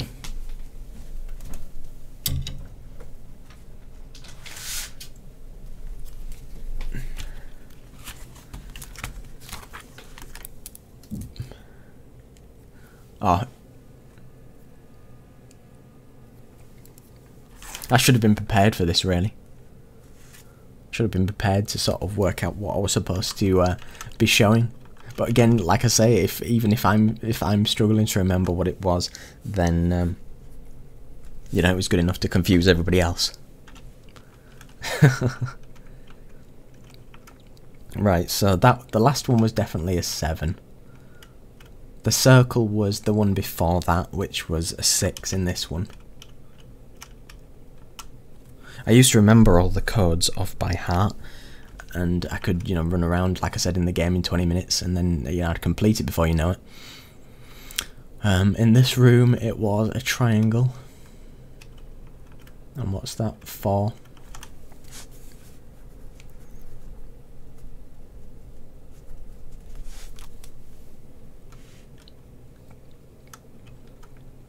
And what was the other shape that I was looking for? It was a star. Now, I don't know if I've actually... The star wasn't in this room, that was a diamond. That was probably just a trick. That was probably just to trick me. Now I'm thinking, where was the other one? Where could it possibly have been? The art room? God, it's pretty embarrassing that I can't even remember myself. Let me just run down here again.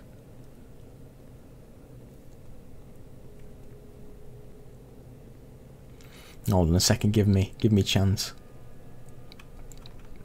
It's probably been a year since I've played it.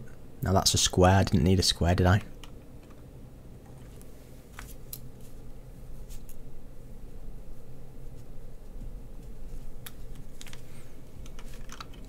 No, I can't remember what rooms I haven't been in now, so it's quite easily to get confused.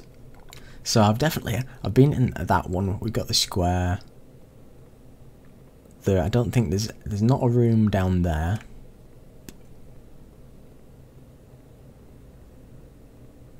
Can't go in there yet. Has anybody actually seen the star? Or is it just me going crazy? I swear I'm going crazy. That was a circle. Can't go in the science lab. I definitely got that one. Triangle, yep.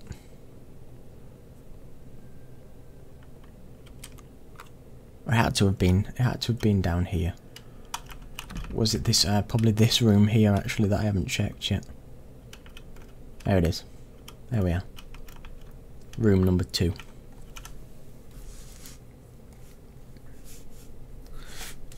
So was it 2? 2 was the star. I've properly riddled myself. Right, let's run back one more time, and then we'll find out. You see what I mean? You see, when you make a decent puzzle, then it gets you good. So it's definitely 2. Triangle is 4. 2, 4, 6, 7. Yeah, that's definitely the one. And I think it's probably for the security room here. So again, I'll clear that. 2, 4, 6, 7, and yeah, there we go. Now we're in. Yep. You were right. I should have remembered. And here was another sort of puzzly element where you saw a map of the entire school. It took us ages to sort of decide on the sort of mapping of the entire school, so you can see that you're here in the security room and you can look around the different areas, so you can see where you could possibly be, and you can see the different zones, because this was a puzzle that I worked on for like 2 weeks, especially when it gets activated to sort of turn different sections off and stuff like that, and it took absolutely ages. It killed me, especially testing it. And again, we tried to add some little bits where you could see that there's ventilation off in a particular zone, so I'm giving you more information about, you know, what you might need in the future.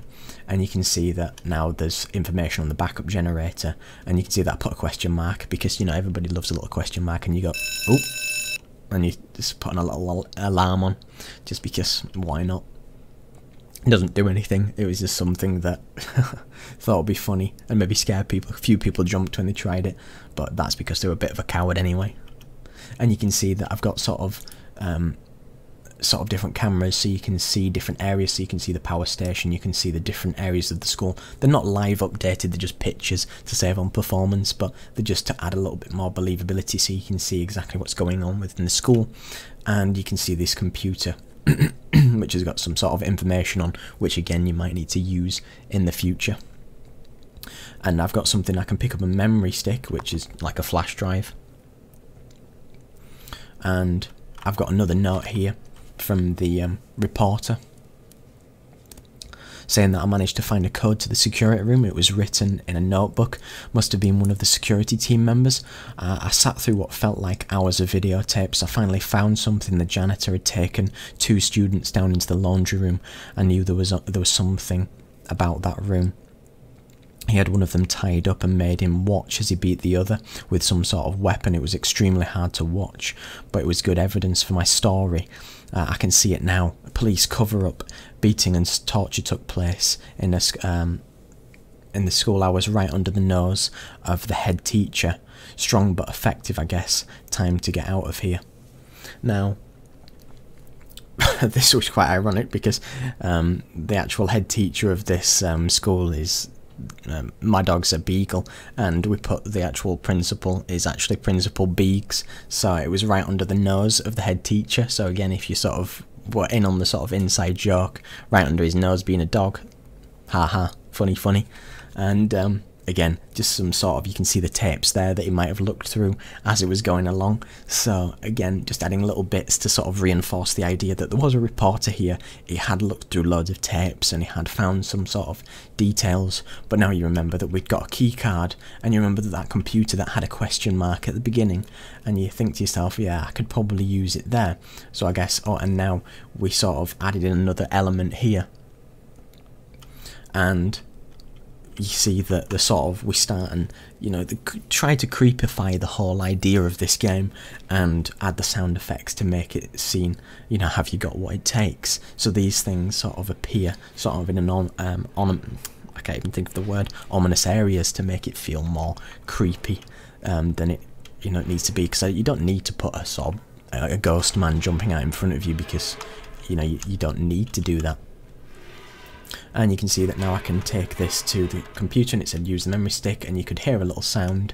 And now you can see that there's a little letter saying here that please be advised the code for the storeroom has changed with the incidents with some of the students with the altercation with the janitor. The students managed to obtain the code and locked the student inside with the janitor, which led to allegations and investigation. The matter has been dealt with and the code now is 3129. So again, we get another code which is for that storeroom that we originally saw. Yeah, the scraping metal was just to sort of simulate the sound of somebody upstairs. So, you know, trying to just be eerie again, yet again, and we can go 3129, I think it was. Yep, and we get it right. And then we can search these items. And these took a while just to stock up the sort of items on these shelves, just to make it look like, you know, it could be a storeroom. So people like it when it feels like it was something. Again, I go about along this believability, but I believe that we sort of did it well enough that it feels like it could have been a school and it could have been stuff that happened.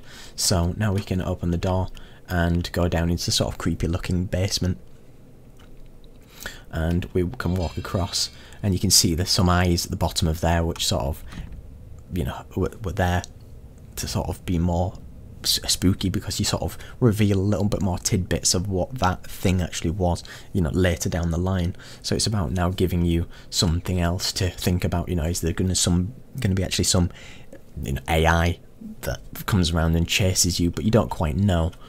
But again, it's one of those things that, you know, you need to find out, and we need a crowbar still.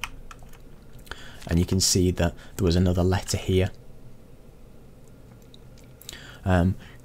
Keeping this all a secret has been pretty easy since, well, forever, but recently those meddling kids won't leave me alone.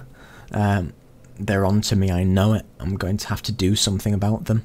So it's a bit awkward to read. Term break is coming up. I'm sure no one will notice if they don't make it home. Soon this school will be no more. With the toxic waste plan about to happen, they think they can own me. They need me. I have protected them for years. They're not going to take this away from me. I need to have my fun before this becomes a ghost town. I might keep the mouthy one as a pet.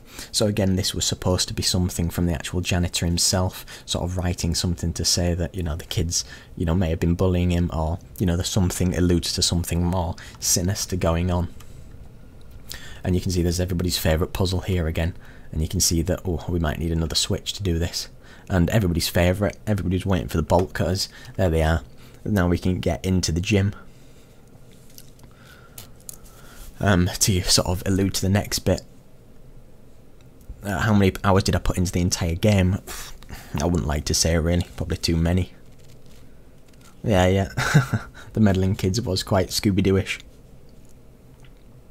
Yeah, considered,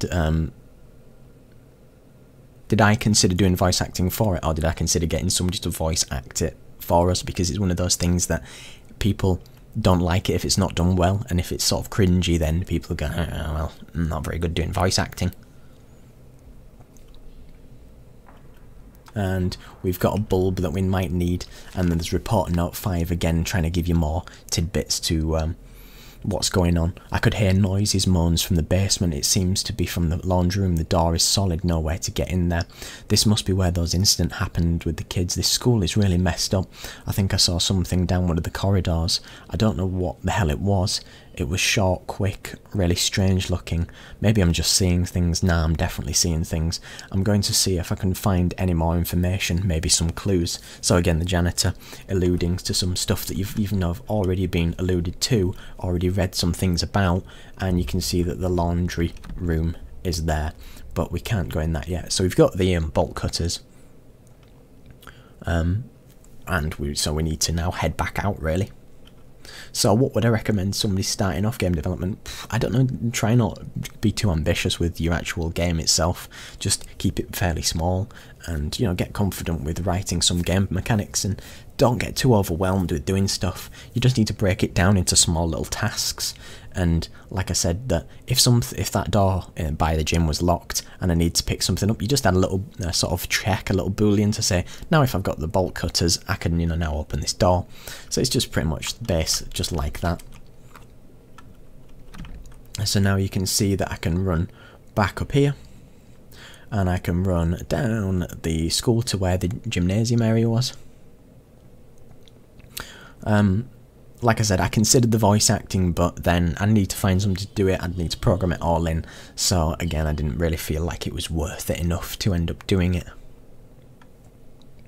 And now I'll break the chain and we can go in, and we're in the sort of gymnasium area.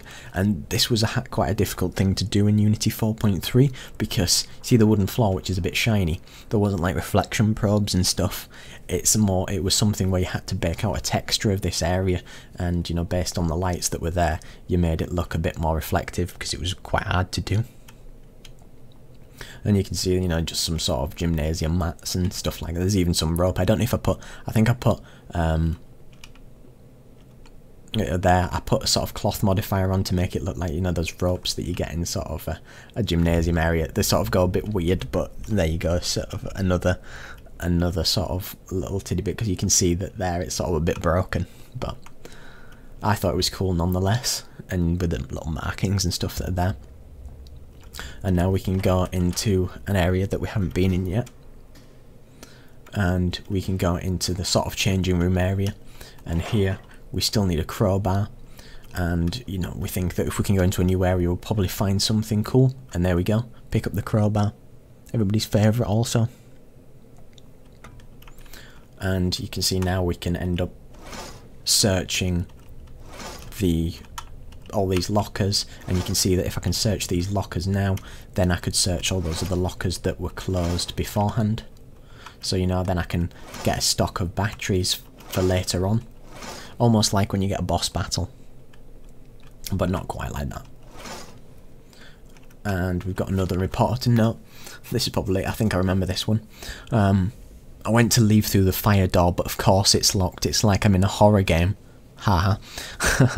I'll find another way. But first, let me take a selfie. Now, I wasn't ever sure about this line, but my friend wanted to put it in, so we ended up leaving it in. I don't know where it sort of finds itself in the whole grand scheme of things. And then he says, I'm joking, I don't do selfies. I'd ring my friend to come and help me, but there's no signal in here. It just gets better. Shit, I've gone back to the security room. I've hidden in the locker, heard footsteps and the rattle of the keys. No joking this time, somebody is in this school. Now the lights have gone out. I saw him. He came into the security room. He was wearing a large coat and a hood.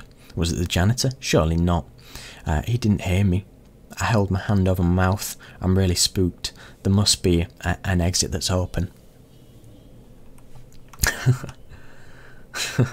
He is a bit of a plonker. Yeah, I always thought it was a bit weird to write that, but you know, if you know you can get away with it, not too many people mentioned it, so you know it was okay. And then we picked up the bulb, because you can see around this side there's no bulb in it, and we've got a little question mark. And if you hadn't, you know, picked it up, there would be a question mark, and you think to yourself, you know, what do I need to do now? I press it, and you can see that it said that it's all a cover-up. Now you're wondering, you know, what could have happened here? Why is it a cover-up? So you go to walk out, you see the little sign, and you would have saw something scuttle along the background. And you can see, shall I make you my next pet? Because referring to possibly the children and what has happened to them. And then as we go out, we go over here, and we're, you know, going out because we're thinking, you know, what do we need to do now realistically? And now we leave this sort of gym area, and we walk towards, you know, where we might need to go. And you can sort of hear the lights going off, and we can walk down here, and it says find the generator. So we're going towards where, you know, we thought the generator was. It was back down here towards the right, because I remember it, you know, like I said, I tested it a million times, so I do remember where most of the things are. So you can see that we're down here, we're looking for the generator that we saw just before it all ended, and we can go, oh great, it needs fuel. My favourite, another one of my favourite puzzles in the whole wide world of ever. Now we've got to find some fuel. So we remember that there was some, you know, an oil spill with some sort of fuel, so we need to go that way, but now it's locked, so why can't we go through here now? And now we're stuck in here, so we're sort of finding out an element of, you know, what do we do next, and what do we need to actually do. A good length for gameplay is usually around, you know, people like longer games, especially if they've got a lot in them, usually between, you know, 2 and 3 hours, probably a minimum. And you know, go probably 2 hours at a minimum, and then, you know, beyond that, especially it works better if your game's got replay value. It'll add time on by itself. This doesn't particularly have replay value, because once you've done it, and then you can't really do anything with it again. I don't really update the game now, because it's come to a point where, you know, if people come to me with a problem that was broken, I could update it, but like I said, it's in 4.3, so it's pretty old now. No, I can't remember. There should be like a phone that goes off at one point, and then this door opens, I think. Yeah, I can hear the phone now. And then we can walk in here, and we can see sort of like a little effect on the wall, and you can see lots of sort of like, oh, that one of those weird flashbacks with things saying, looking like what might have happened in the past, because, you know, how he'd been drugged with that, you know, bottle that he'd drunk from. So you're sort of hallucinating and seeing different things, and you see sort of text messages that people have sent in the past to see that I heard something, can you help me? Little things like that. It was just trying to be another element. You can see sort of like a box of mobile phones and camping stuff, so you might not have been the first person that this actually happened to. So, you know, who's the janitor taken, and, you know, what's actually happened when this whole process. And you can see that the door's shut, and it's just trying to allude to the fact that if you're not the first, you know, what could have happened, what is going on in this whole idea of this school. And I have to wait till this audio sequence has been done, but it was just long enough for maybe people to have a look around and see the notes that were there. and you can see there's another another note, and these were supposed to be notes from people who were here in the past, who were also like Joel and doing just things to saying that and my wife was taken. We were camping on the hill about a mile up the trail. I woke up in the middle of the night. I heard screams from a distance. I came over to this school, no sign of her. There was loads of phones and camping gear stored away. What's going on? We were not the first, that's obvious. Someone is in here. I keep hearing them.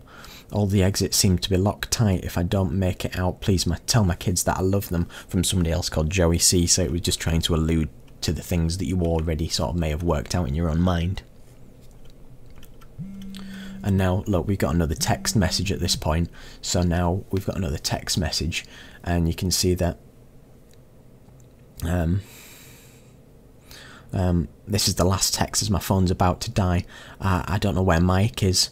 We were trying to find a way back down the stairs, and he just disappeared. Find a way upstairs. So yet again, I'm reminding you that you're still looking for your friends. That's the main sort of mission in it, but there's little things in there stopping you do it. So I needed to find a way upstairs. So you know, you needed a key card originally to get up to that staircase in staircase B.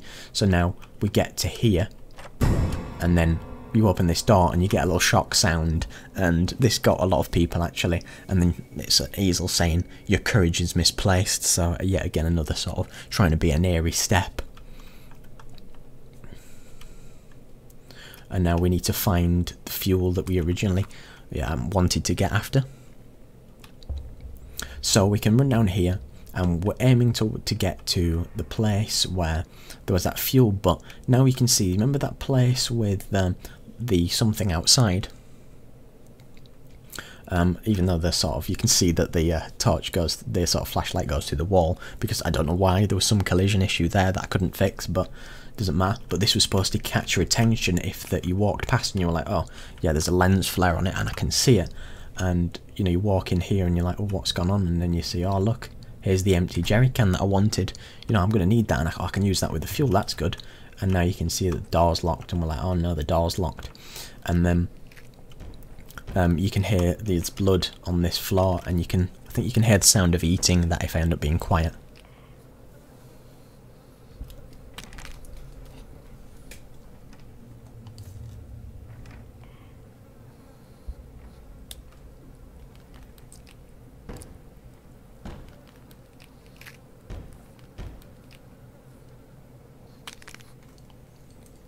And it was meant to elude that little sort of thing that you saw in the sort of basement at one point, and you're sort of trying to again allude to the fact that, you know, there's creepy actual things going on, and you're trying to sort of slowly finding out little things about it all.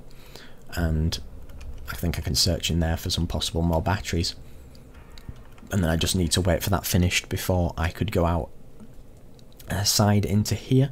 And you can see that. And you heard that the locker sort of flicked open as another sort of jump scare sort of thing, and that got a lot of people, because especially if you're wearing headphones and then you hear those lockers bang, it's a pretty good one. So it could be sort of the school could have been rigged up by him to sort of do it. And you can see that there's now fuel, so you can fill up your jerry can. So now there was a sound effect of filling up the fuel, so we're like, yeah, now we've got a full jerry can, cool. Now we can go back and do the generator. And yeah, this might not seem an awful lot scary. I mean, it maybe is a little bit more immersive if you're actually there, you know, listening with your headphones and you don't really know what's going on. And I remember that in this locker there was batteries, and then there was the power switch that we needed. That was probably the most hidden thing that we'd put in this game, i.e. that the power switch was hidden in that locker there.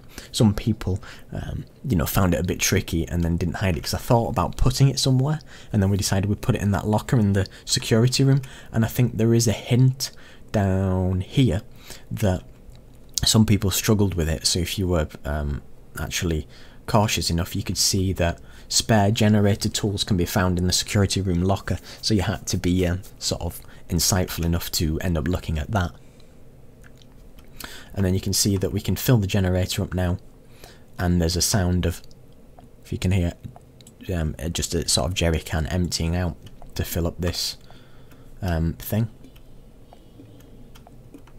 and we can place the other switch there, so we're ready to do this puzzle. So again, it was like the one that we had originally seen, so you know that there's even instructions if people didn't know what they were doing, that to make the generator work, you need to fill it up with fuel, press the button on the generator to engage the power, sort of make sure you have 5 levers on the wall and pull them in the correct sequence. It's not the same code, but I can't remember, let me guess. 2, that's right, 2, I'm going to guess 4, 4, 3, no, see I got it wrong then, and I know that was the 4th one, so there, we got it wrong, because it reset, so 2, 3, number 5, number 1, and this one, and then I heard the sound of a door.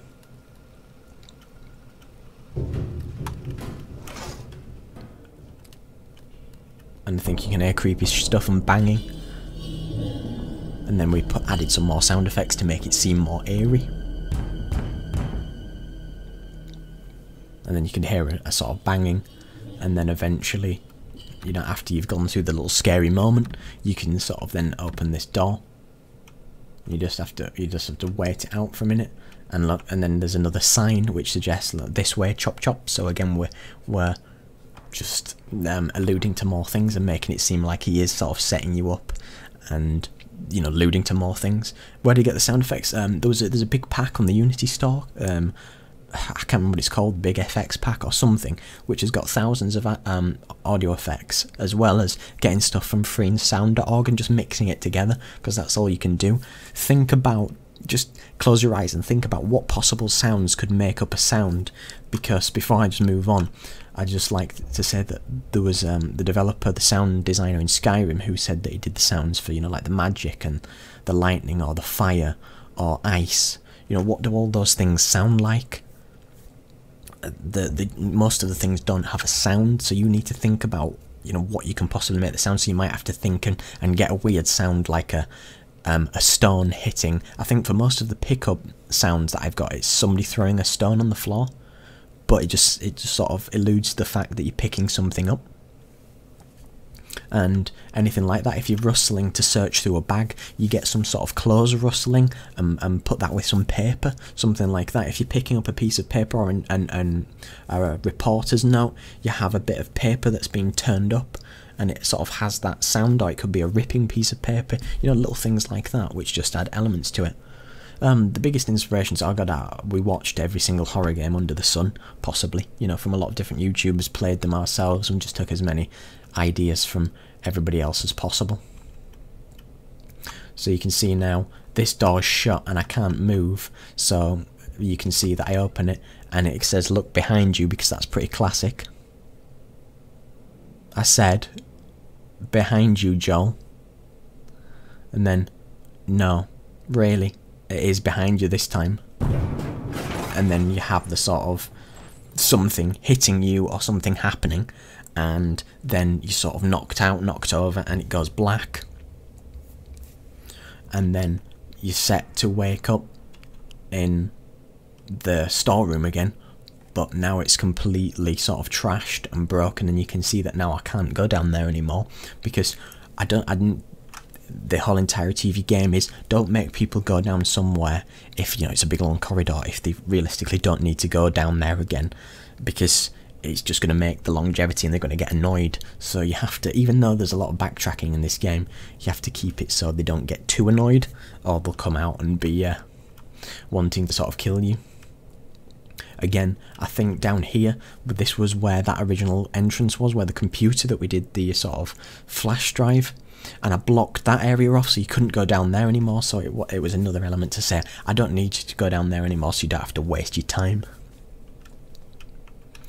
So I think this was the very start of the, it was this green gas here, where you can see that if I walk into it, I think you can hear some audio of him starting to choke and cough. Hope that everybody could hear that, and it was sort of to elude the next things that you had to do. So if I can't go down that way and everywhere else was blocked, I don't really know what to do now. So, oh look, now this thing that I was telling you about before, I can see that there's emergency power, and I can see that if I read the thing on here, you can only have 3 zones on at any one time, and zone 1 must be powered on at all times or the whole board goes off. So like I said, this was one of the things where, God, it took me ages and ages and ages and ages to create this, debug it, because if I put on zone 2, you can see that zone 2 comes on, I can put the school lights on, so I can have 3 zones on at once. And now, as soon as those zone 2's on, you can actually hear ventilation noises, because that's what I added to make it seem, you know, realistic, that the ventilation's now on. So now I can, there's no gas here anymore. Now if I turn zone 2 off now, the gas would come back because the ventilation sounds would go off. So I have to see now, if I run up here to stairs B, when we originally had seen it, you can see that I can look at the dot and it said, oh, this needs power now. So it originally had power because the entire school had power, but now that's a particular zone. You've got to be careful.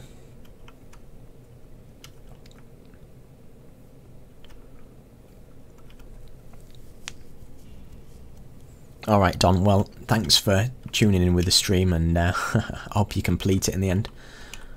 And you can see that we tried to make it so that you can see the upper floors, that where you've got stairs B here, and you've got stairs A there, so I need this one on to have power to that area.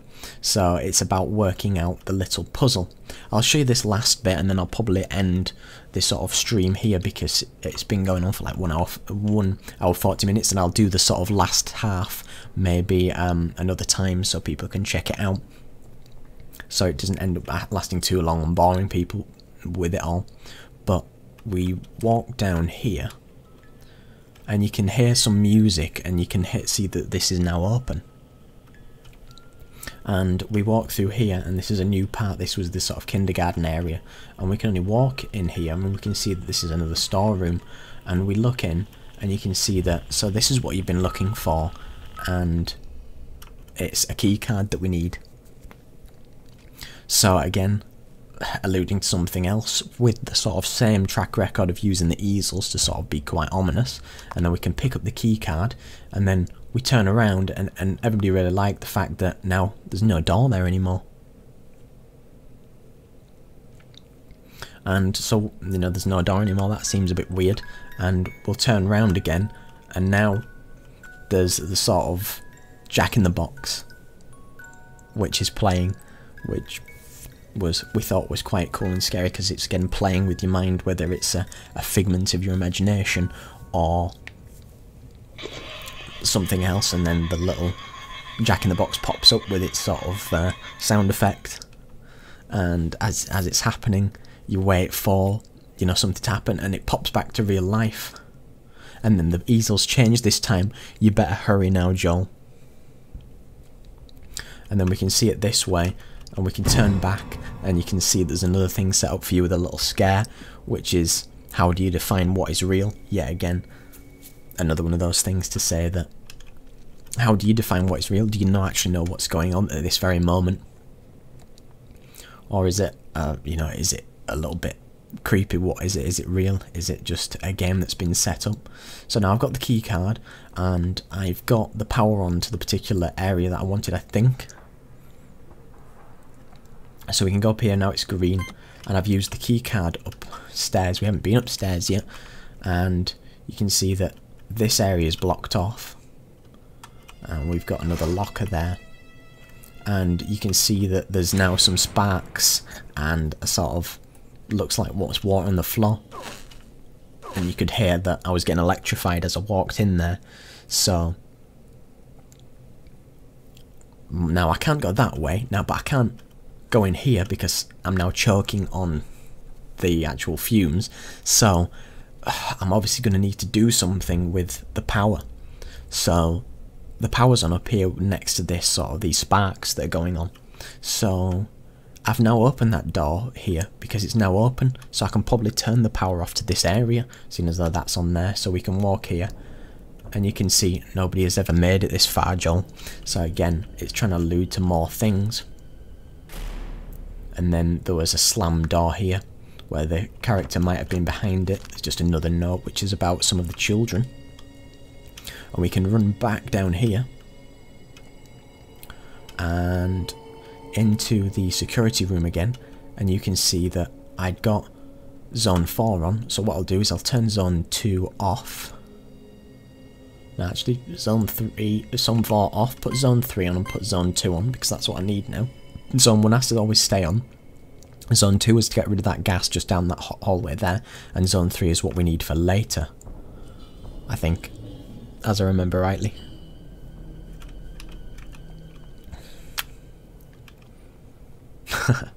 The janitor probably did. Bit of a crazy guy, so it seems. And then as we run around, you can see that there's no sparks on anymore, so we can now run through the actual water, because I'm not getting electrified by the crazy box collider that's there.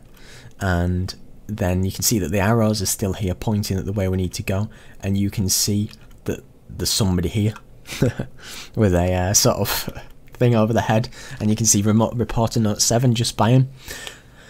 So there's some fucked up being in here, a child or something. It keeps following me, scuttling around on the floor, freaky thing. I saw him again, it's the janitor. It has to be. I've been forced to come upstairs. I'm in the dorms, hiding in the wardrobe. I have my gas mask on. There's some really bad toxic waste up here. Here he is. How does he know where I am? He's calling out my name, WTF. Why am I still writing in my book? He's opening the wardrobes and making a run for it. So I suppose when you think about it, you don't even know if it was the actual reporter that was, you know, writing these things. It could have been the janitor, couldn't it? Because he's set everything else up on you. So now I can pick up the gas mask, and when I've got the gas mask, I need a new filter. So I can see that, and now I'm stuck. And yet again, it was another sort of element to say what's going on. So why am I stuck? And then you turn round and you see that the guy is actually stood there looking at you, and you sort of get dragged backwards, and then you're back to normal, which was sort of more of a maybe another freaky thing again, or just some sort of something to make it break up the sort of monotony of just running around collecting stuff. And we can run in this dorm, and these are all like, you know, the part of the dorm boarding school, and I quite like these areas with the sort of lights and all the curtains and stuff like that. And you can see that there's another report here. It was a letter to the parents of the school to say that the kids had locked themselves in with the janitor, and said that the janitor had done inappropriate things to them, and then they'd got in trouble for it. And you can see that I can pick up the gas mask filter, and I can press G to equip the gas mask, and you could hear that I put it on, and you get some sort of scratches on the screen to suggest that you're actually wearing a gas mask.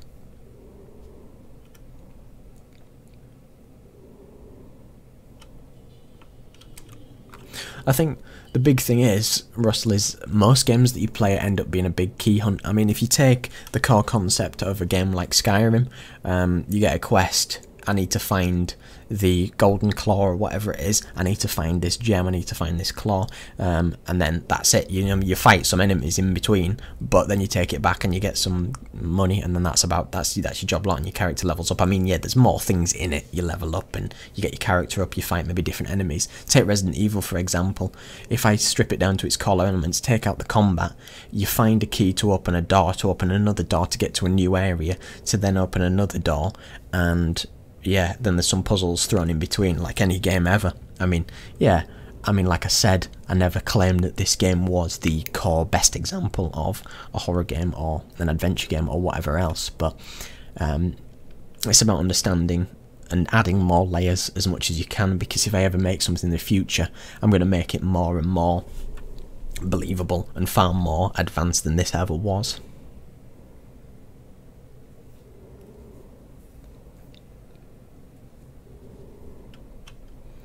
And we can't go into the science lab. I think there's a sound going on. Look, there you go, Principal Bees' room, ironically.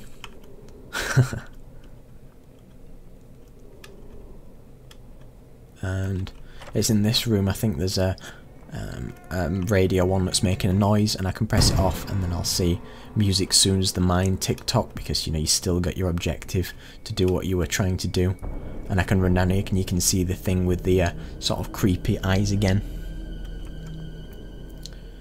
And you can see that this is power's on, but I need a key card.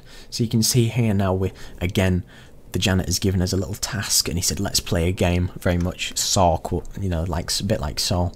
The card is key for your friends to be free. Feeling light in the head, it might be time for...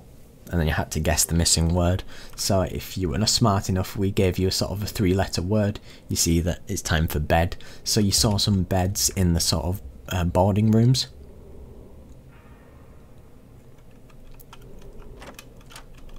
And here was the... And you could see that that up there when we went into this science room. And you could see the little sciencey room with the sort of lab equipment. But we need to follow that puzzle. To look for the thing, time for bed. So was it in this one? So let's play a game. Time is ticking, but are they still kicking? I feel it's time for a treat, so you better get something too, and then eat being the answer to that. And this was a note from the kids to say, Chris, it's a go. Sam has got the keys to the storeroom. You're to lead him in. Ask him to get you a replacement pencil sharpener or a new paint or something. Just get him in there. Sam will do the rest. P.S. Destroy this note this time, unlike the other one. You dumb fuck. From Brian. Because this was sort of like their plan to lead that Janice because they didn't like him. You know, to sort of, from those other notes that you'd read, that you know, to plan that he'd sort of, you know, inappropriately touched them, so they get him in trouble. And now we're at the sort of cafeteria because we said we needed something to eat. Again, another thing, you had to be observant to work out what the different areas that you needed to go to. And now it's let's play a game. It's all a test in which you could be the best. This one is hidden in the something for you to grab, and it's meant to be the science lab. So we can run on back down here. I think it's in this door to the science lab, and then you can see that, you know, we can look in here, we've got a big red arrow pointing, and then you can say open safe, and we've got the storeroom keycard because you see it pop up at the bottom. Now something's going on, and we look behind us and you can see something there with a bit of a shock sound, him saying it's time, Joel.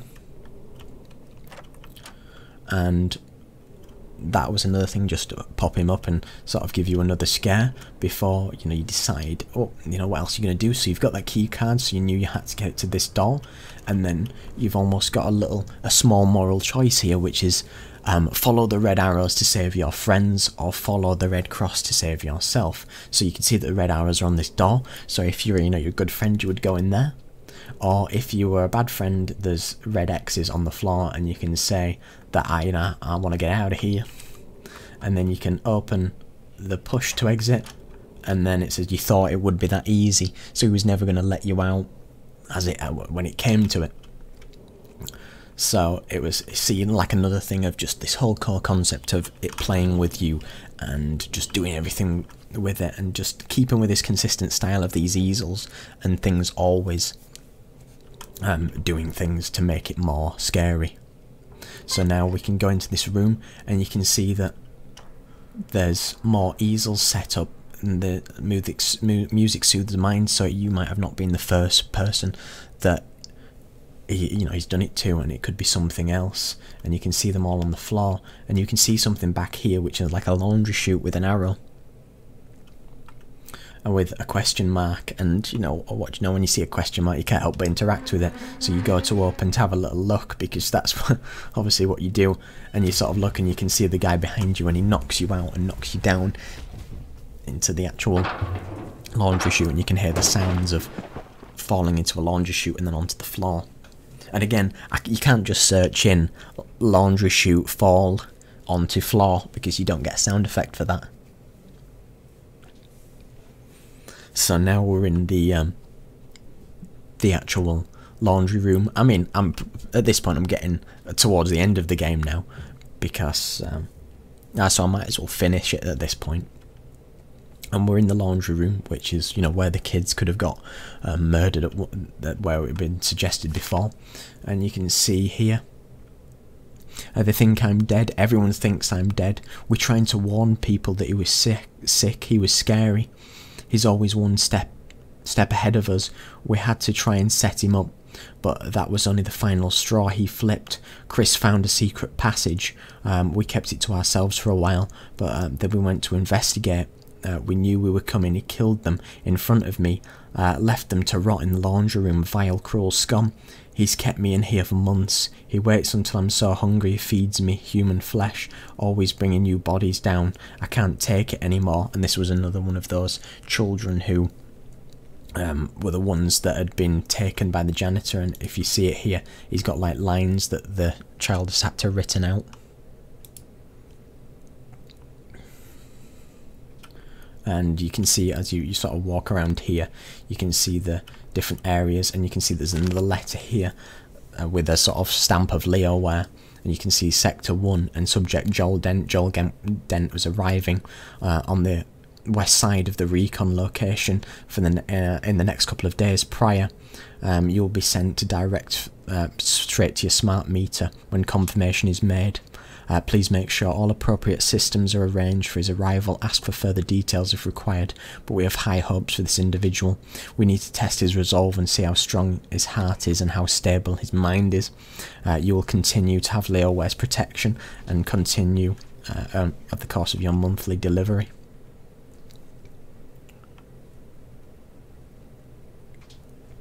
So again, it's trying to allude to more things, and you can see in here it's a bit dark on here.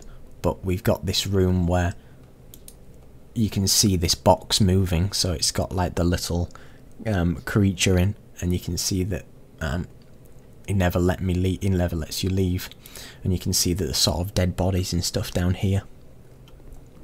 And you walk into this area, and then you can start hearing some sound effects. So these were what we were quite proud of in the end. I'll need to just put my headphones on so I can hear them.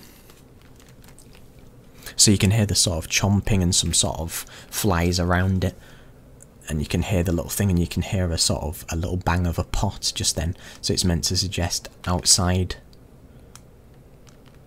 and you can hear a sort of door open then, with still the thing eating with the flies, and then you can hear some keys rustling here, and then somebody's trying the door, and he bangs on it.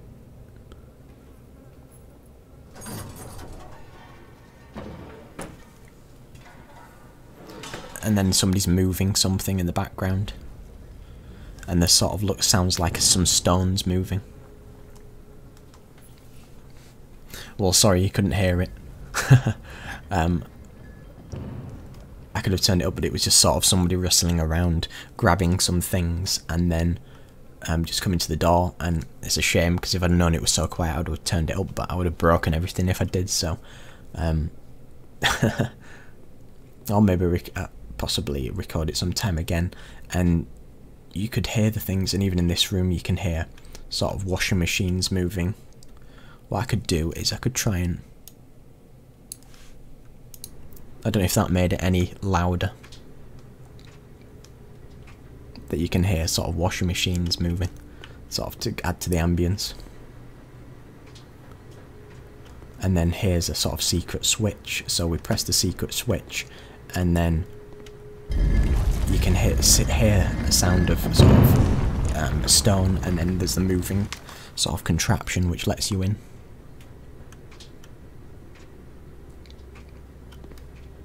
And then we walk down here, down the secret passageway, and we're sort of getting towards some sort of cool stuff. And then we get to sort of a secret elevator, which was sort of the sort of towards the end of the game. So you're like, what are we doing here? And then we close it because, you know, again, if you haven't played it before, you don't know what's going on. So I fade out, and we have some sound effects of the elevator going down. Is that loud?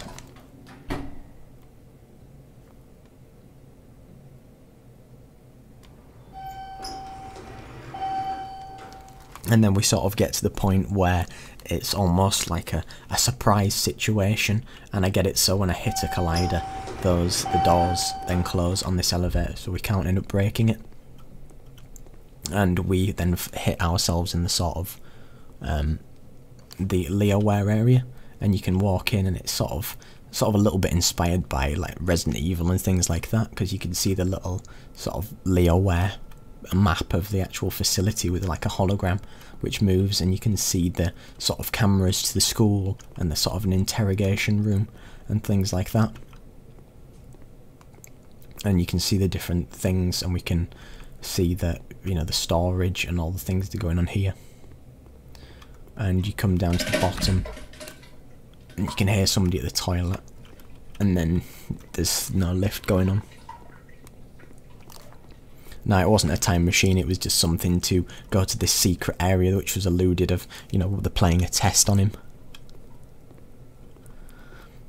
And then we can interact with some of the screens, and we can see that there was other people that were tested other than Joel, and you can see that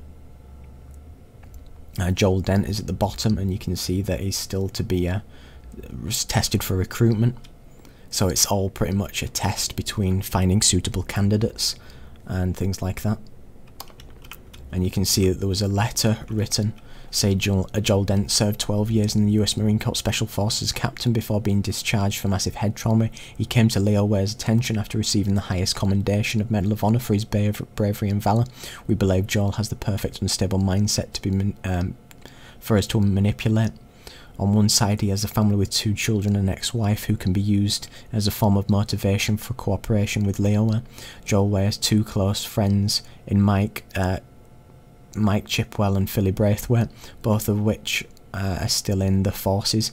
The usual route has been followed, in which the friends' mobile phones have been cloned, so incoming and outgoing messages have been intercepted and sent. Complex voice imitation software used to arrange a meet at the camp at the top of the trail. Everything has the green light, and we are awaiting the arrival within the next 24 hours.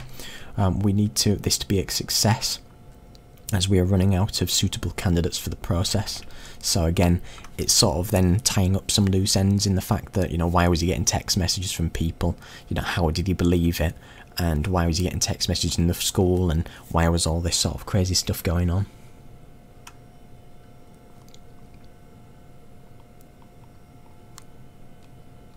And the game was about 2 years, but it's almost towards the end of the game now. And we walked down here because we found some more, because we want to go to different places. So we want to, this is only interrogation and security. We want to go to, you know, NA classified, or weapons of mass destruction research facility, or wards 1, 2, 3, 4, 5, 6. So we can now press the button to get in the other elevator to go somewhere. So we're just waiting for it to come down, and you should be able to hear some sort of audio of the elevator coming down. And then it's opening up. Right, I'm just gonna turn the audio down a touch, because in here it gets quite loud, and you probably your eardrums will bleed, because mine did when I created it. And now we're here, and you can hear some guy in the bathroom that's finishing up, and it's just closing before he gets out of the door. And you can hear somebody banging on this as you're sort of about to go down. And then the sound effects of the elevator moving. The elevator's obviously not moving, but it's just the sounds to simulate we're moving down. And then we get a crash. And then we get a big red warning lights and sort of a shaky cam, and you can hear the alarm and the gas coming in.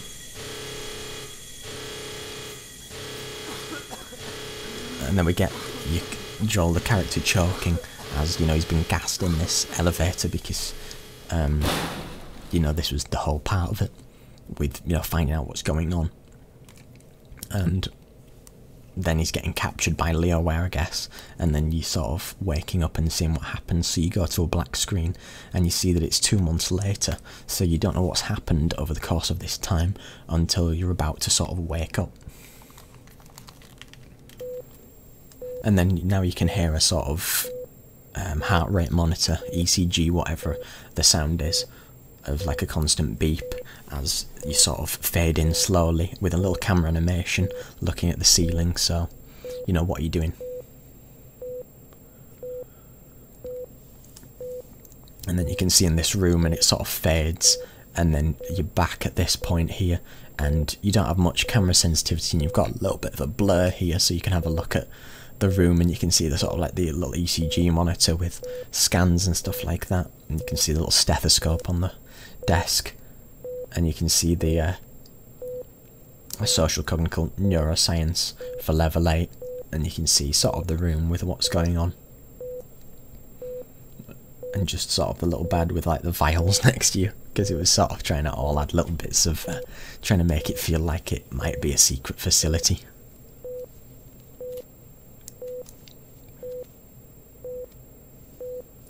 Yeah, you're quite right with the monitors, because a lot of people ended up going sort of 2 and 4 thinking, oh, what can I do? So it'd be good to have some, maybe like some cue to tell you that that was what you should have done and how it should have gone that way.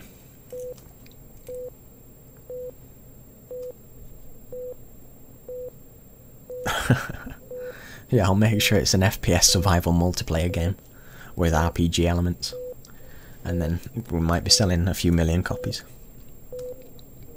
But now you can start to hear some. Let me just pause it a second.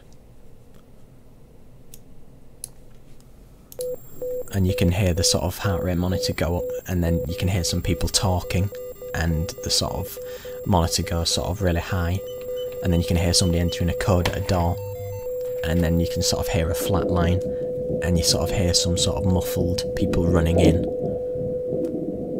And again, all these sound effects are sort of very singular sound effects, which you just add to make one layered sound effect to make it, and you can hear people sort of over you, maybe about to do a sort of ECG.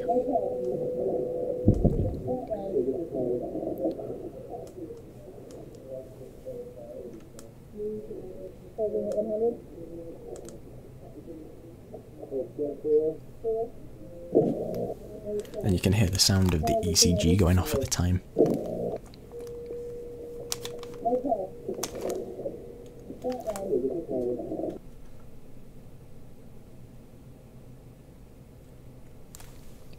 And then there's the and then that's the cliffhanger at the end of the game, really, that it's left to your imagination to decide that if it could be left for a sequel, then it could be. But you don't really know what happened to Joel, because they were doing the tests and they'd left him in the sort of coma, and then all the things that happened with the whole sort of idea of, you know, will he save his friends, will he not? You don't really know what's happened to him. If you hit continue, it'd just go back to this menu, and I was just saving time because it just does a fade, so it doesn't do anything more unless somehow it's been updated and I don't know what it does, but it just literally goes on and then gets back to this menu screen.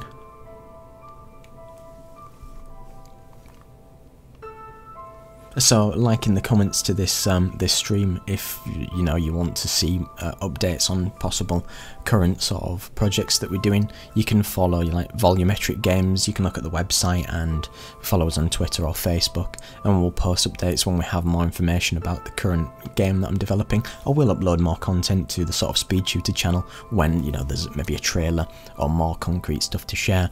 But other than that, you know, this was just an insight into look at, you know, the entire playthrough of this game and sort of give you an idea of, you know, what we did, where the ideas came from, some ideas and stuff to look at when you're doing it yourself, maybe mistakes to avoid, and then, you know, you can take what mistakes I made and make it far, far better.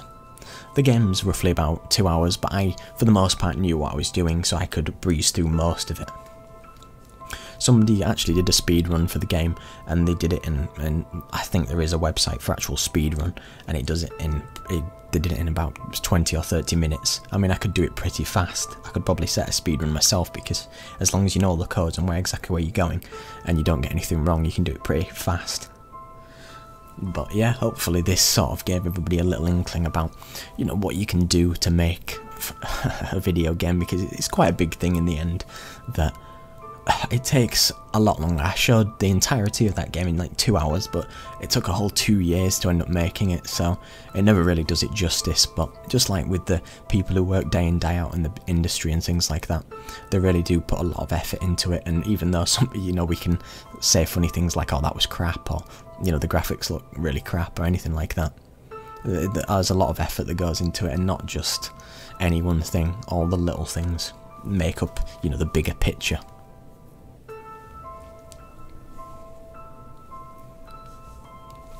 Yeah, I've said this game is about 2 to 3 hours, 4 hours, depending on how long you take with each puzzle. You saw it, if you were here from the beginning, you saw it all the way through, so I did it in just pretty much, you know, less than 2 hours realistically, because like I said, I knew it pretty much what was going on.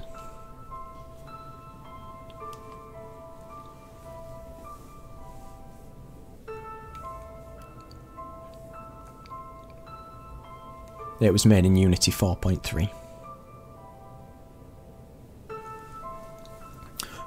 Yeah, so I'd like to thank everybody for, you know, sticking around if you stuck around, and for watching it, for even if you joined in halfway through. I'll upload this afterwards so you can then see, you know, the rerun of it all, and hopefully it was, you know, clear enough for everybody to see, enough sort of volume for everybody to follow it all the way through.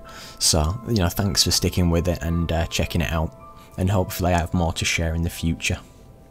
So, thanks for watching, guys, and I'll see you again. Bye bye.